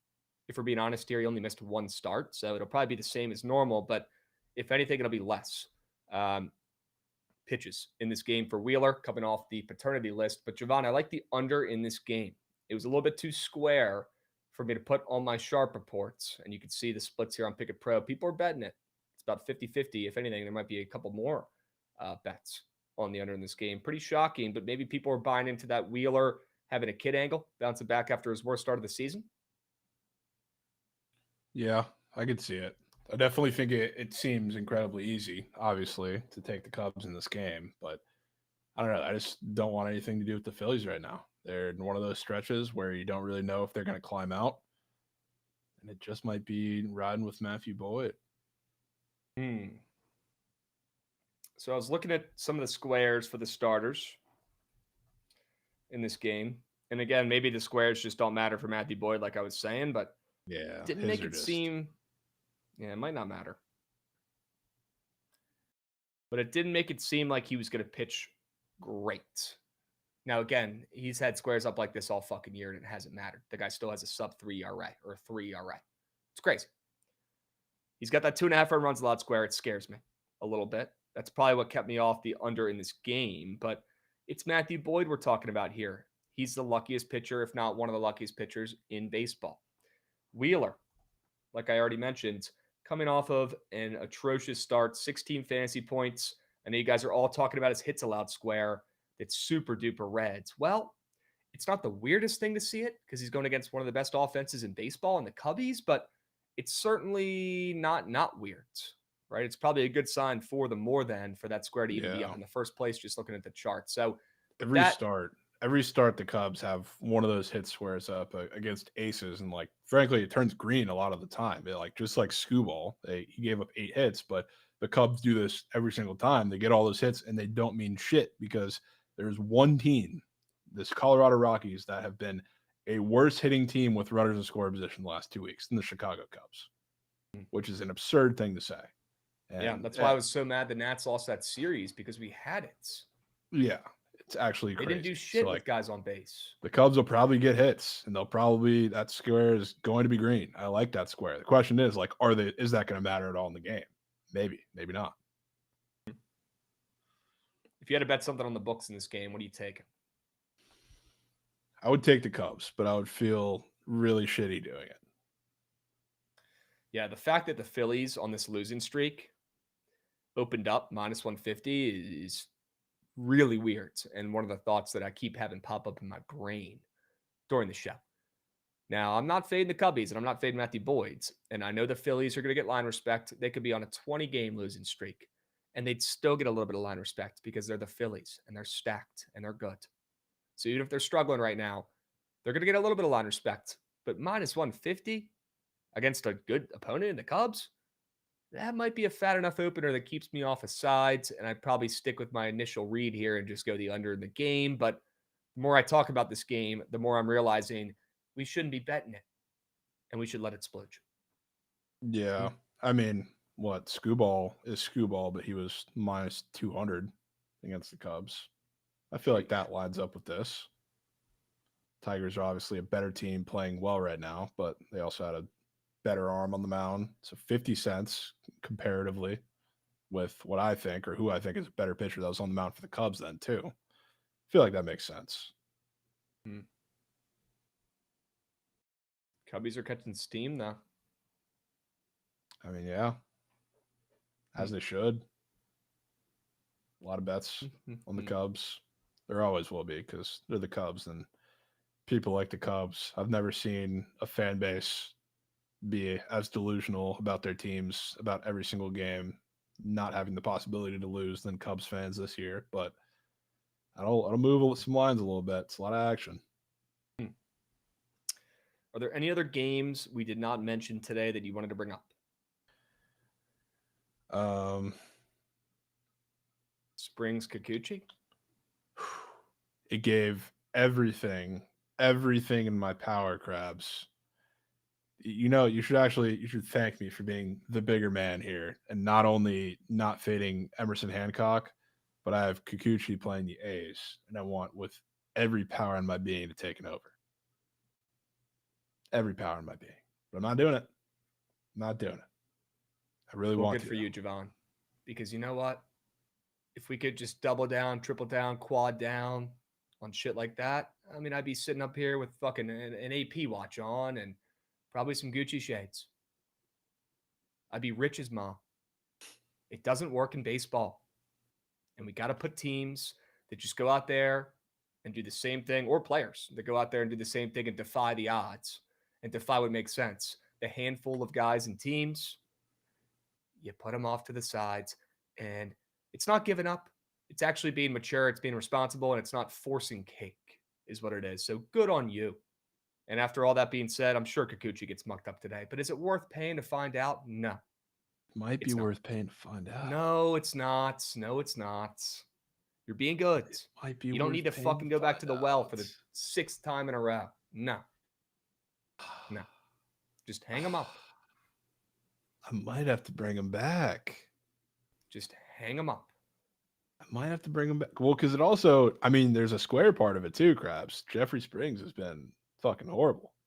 Yeah, he's bad. Yeah. And the Angels, I think they already played him, maybe not. But regardless, the Angels kind of owned the A's, and back when the A's, like right before they started being really, really dog meat. I don't know what it was, but that was when the Angels like first started seeing beach balls, and they just owned that whole staff. What if there was a square part to that, and then Kikuchi just happened to be there, and it was just complete coincidence?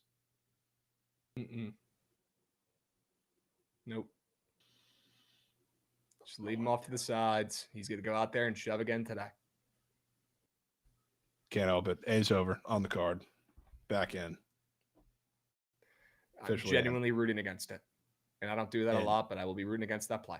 Yep. It's not even in Sacramento, Krabs. We're in Anaheim with it. Different. I will be rooting against that play, chat.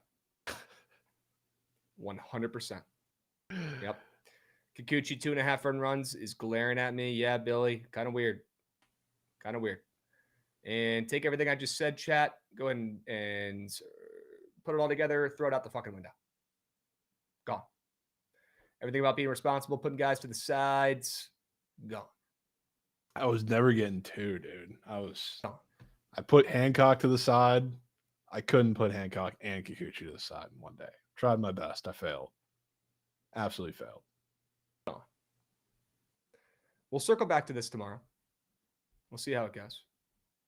Okay. I hope the under hits. That way you learn your lesson. I don't like you losing coins, but you might need to learn your lesson again. A little reminder. Might need to. Honestly, I think the A's might win the game, but I don't think it's going to be without having to come back from some serious Springs usage. They are catching some steam, man, on the ML. Yeah, which is odd. I mean, they've been dog meat, but it's also on the road. I can't tell you the last time I've seen the A's catching road steam. Ooh. Super rare. Certainly weird. See how it plays out, folks. We'll see how it plays out. All right, let's keep moving to grooving. One other game we have not talked about a ton. I think it's this Chris Sale versus the Brew Crew, Sale versus Savali game, where the Brew Crew are now catching an insane amount of steam now that the Savali announcement has been made. I mean, the Braves are down to minus 150. Crazy. Another team in the NL East who's pretty cold right now, along with the Phillies. Yeah. The Braves are bad. Goots said something that was honestly just extremely rare. Goots W earlier. He said the Braves should be getting all the shit talk that the O's get, which half true, half not, because we have no Braves fan here to give shit. That is just insanely delusional like Goots is with the O's, but they have been, comparatively to expectations, worse, and it keeps getting worse. And I was told the second the Braves got healthier and Acuna came back that everything was magically going to be fixed. They have been even worse since he came back, and hasn't really been like with the toughest matchups either. It's like that's a team I will not touch with a 10-foot pole until they figure it out, and they may never. Yeah, they're just bad at ball. They got a bunch of losers out there right now, moping around. Guys who don't want it. Bunch of me guy losers out there. Everybody trying to be a superhero on their own, not playing any small ball. I mean, it's tough to watch. You can say Matt Gothier that the O's are worse than the Braves, but expectations-wise, who had more expectations going into the season? I'd say like the O's were comparatively who was favored to win their division. Comparatively, the O's have fell short of expectations. I would say a little less than the Braves. Exactly. Which is the part you're right about. Yeah. And I think today, honestly, might be a little sneak over in this game. Again, kind of same thing. Like I don't believe in Savali. I don't love the offense, obviously, for the Braves, but Savali's had his fair share of home run issues. So, like, even if the Braves look horrid in some of these bats, I think like Austin Riley or Matt Olson runs into one or a couple of them. And then on the other side, the Brewers are so bad against lefties. They're not as bad as they were at the start of the season, but they are super patient. They're the most self-aware bad team, like splits wise, in all of baseball. So, like, remember we were talking about Brady Singer, which is different. He's a righty, but Brady Singer, like, got his pitch count up super high in that start, and that was what eventually drove him out of the game. They took a bunch of walks, and he walked runs in. Same thing might happen to Sale today, even if like it doesn't result in actual walks. I feel like he's going to be pretty inefficient, which is really bad news for Sale whenever that starts to happen. So I wouldn't be shocked if he sees some runs. Maybe a little over in Chris Sale versus Savali. Okay. Yeah. Okay. Austin Riley, big bat is right. Like, noted owner of the Brewers for God knows what reason. So I would not be shocked at all if there's a couple turkeys off Savali. He might be multiple of them. Okay. Look out for him to show up today. All right. Chat, might be about that time. And yeah, the Braves are rat shit. 6-19 in one-run games for the Braves. Talk about not having the clutch gene, not being dialed in, and a bunch of me guys. 6-19. That is embarrassing. Their bullpen also not great. Soriano's not been great. Or is it Iglesias? Excuse me. Iglesias. Resso. Yes. He has not been great. And yeah, chat really wants that A's over in here. Guys, I don't know if it's going to hit. You can't do that. Can't be half in, half out with Krabs. I don't know if it's hitting. And feel free to give me all the shit in the world if it ends up being the freest over of all time tomorrow. But I don't know if I can rest head on pillow. Okay. All right. Let's lock in. Let's wrap this puppy up. W Extendo BTL today. I'm sure Serge will be back tomorrow. Appreciate you guys being goated, getting involved in the chat, dropping subbies. And then anybody who watched TMA earlier today on the YouTube, appreciate all you goats. If you missed it, you can always go back and rewatch at Bookit Sports on YouTube, along with if you joined BTL late today. You can always go back and rewatch on the YouTube. You can rewind that puppy as well. Go check it out if you missed the beginning of the show. Okay? Goots, it's about that time, my man. If you don't mind, run that train. I'm trying to see that shit.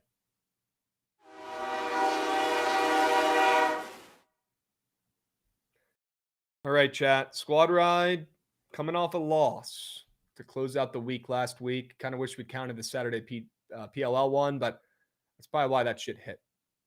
So we'll go ahead and move on. Squad ride on Friday, coming off an L, 3-2 this month. Nothing to be happy about, but nothing to bitch about too much. Let's lock in. Let's make it 4-2 after tonight. Let's look at our favorite options for today. We don't have much, but it's honest work. We got some baseball. We got some hockey. That's about it. Jovan, I'm looking at some of your plays, man. I'm liking them. I really like that Miami first 5 ML. I certainly like the Mariners as well. That plus chicken, does it give me Cubbies vibes on the ML? Kind of does and scares me, but also the Cubs should have won that fucking game. So they should have. I will say, but yeah, if you want to leave it out, we can leave it out. I was fully coming into this when I punched the play in. I was honestly expecting the Dodgers total to move against me. And I was going to have to come up here and say I'm not worried about a 7.5. It's at 8.5 now. Yeah. Which you don't see those very often in that park. You don't see those very often in San Diego. And the way those two offenses are playing right now, that is an incredible move. Okay. So that shocks me. Put it in. A little over. Let's see if it's consensus 8.5. It's looking like it is. Which in my opinion, I actually like because I don't really give a fuck about CLV. I'm not Albert Einstein. I'm not a mathematician. I care about winners. And seeing the line moving in our way, great. Move it more. Fuck it. Move it up to 9. I don't give a hoot. It's a great sign. Fuck the CLV. It is at 8.5. So we'll rock with that. Dodgers pods over 8.5. I would love to put the Cardinals in this puppy. Put the Cardinals in. As much as I despise those two pitchers, something in my gut is telling me that is just a winner from you. All right, word. Cardinals ML. Loving that play.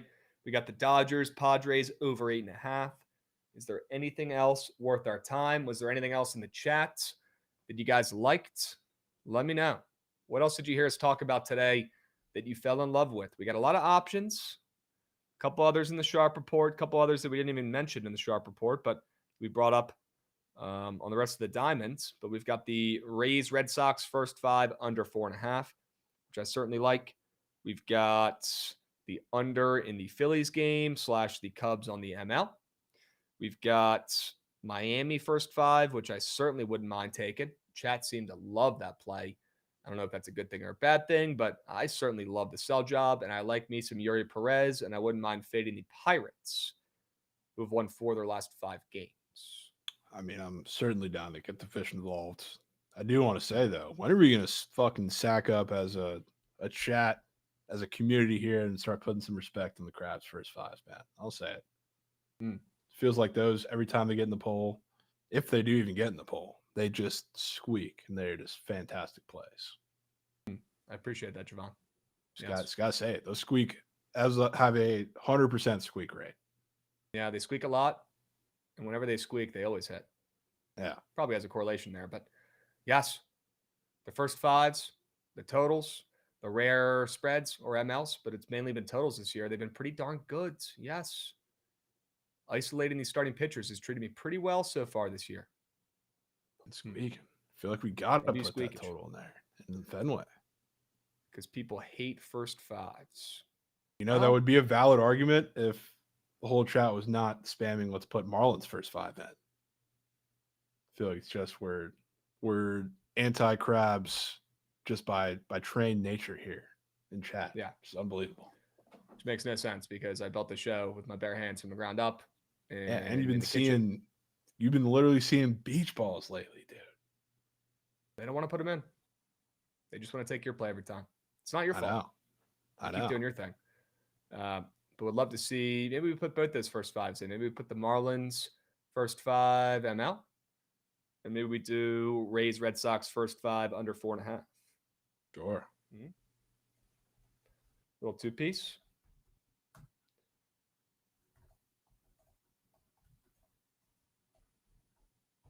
Let's go 4 plays, 4 winners. We'll run the poll for 3 minutes here, folks. 4 plays, 4 winners. Get involved, please. If you're watching on the YouTube chat, now is the time to make your way over to the Twitch page. Get involved. Click the right button, please. Okay? Get involved. 4 plays, 4 winners. We've got Dodgers, Padres over 8.5, Cardinals, ML, Marlins first 5 money line, and the Rays, Red Sox first 5 under 4.5. W's. All right. Get involved, chat. Lock the fuck in. And click the right button of the play you know is turning green. Plenty of options.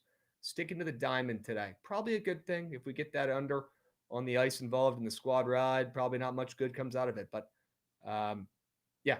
Would love your thoughts, Jovan, while we get these votes in on Duke and Murray State, the only college baseball game today. Duke is laying -2.5. They are -250 in the game. And the total is around 14.5, I believe. But correct me if I'm wrong. Thoughts on college baseball? Ooh. Sure. Yeah, high total, rightfully so. I mean, Murray State can absolutely mash. Don't think they have the arms to keep up for the rest of the series. They're going to have to hit themselves out of it in this winter take-home games. I mean, I would say go right back to the over, 16.5 if I'm taking any play in that game. I think that game has shootout written all over it. Even if like Murray State completely falls apart, it's probably because they're giving up 15 runs. Could be.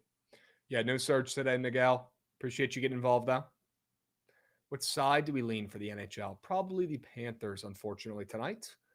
Yeah. Last time I said that, though, I was incorrect for game 1. We'll see how it goes. Okay? Certainly, if you're an under-better like me, you probably want the Panthers to win because that's probably the only scenario where that happens. If the Oilers win, it's probably going over. Kind of think it's the Panthers in game 3. We see the Oilers tied up in game 4. I feel like the series is just meant to go 7, and we know once a Canadian team finally sacks up, puts the big boy pants on, and wins a cup for the first time in 30 years, it's probably going to be the sweatiest cup we've seen in years, and it's probably going to go 7. It's not going to be easy if I had to guess. It never is. Never is. Never is. Taking Palante less than outs in the Cards game. I don't know if I like that one, Tapatio, but I wish you the best of luck. Okay. 4 plays, 4 winners, chat. Get involved. Hurry up. Go, go, go. We're between the Rays, Red Sox, first 5 under 4.5, and the Dodgers, Pods, over 8.5. Get those votes in. We should have double the amount of votes. Don't understand why we don't have double the amount of votes. Maybe tomorrow we'll get double the amount of votes. For now, looking like it's going to be the Dodgers, Pods, over. Oh, wait. Wait a minute. Whoa. Look at that late splooge. Late splooge. Holy smokes. Late splooge. Rays, Red Sox, first 5 under. A nasty first 5 under at the buzzer. Okay. All right. W Squad Ride, chat. Meet you guys at the cash counter. Lock in the no fun under. We're going to need Baz legacies, and we're going to need Bayo legacies. So Bayo pitches like he typically does against your Rays. Jovan, unfortunately for you, he typically pitches pretty well against the Rays. Yeah, usually does, but it's all right. Just hope for Baz to bounce back. That's what I want to really lock into and watch here, because that would be fantastic. Feeling pretty good about it, Jovan. Looking at the Prize Pick squares. If Prize Picks did their job today, I think we're in business. Okay? Sure. Little Rays, Red Sox, first 5 under 4.5. And fading a team coming off of Sunday Night Baseball offensively, always a pretty good look as well. All right? WBTL today, W Stream. You guys are goated. We did lock in the Sharp Report 4-man. I'll drop that for you guys one more time if you want to tail. And make sure you get involved responsibly with the squad ride as well. First 5 under 4.5 in the Red Sox and the Rays game. Little rivalry game. Let's get no fun, no runs between your Rays and the Red Sox. Yep. Let's do it. Appreciate all you guys. W Stream today. W Money Talk lurking in the YouTube, W YouTube chat, and of course, W Twitch chat. If you guys want to tail the Sharp Report 4-man, the link is in the Twitch chat. And we'll catch you guys again tomorrow.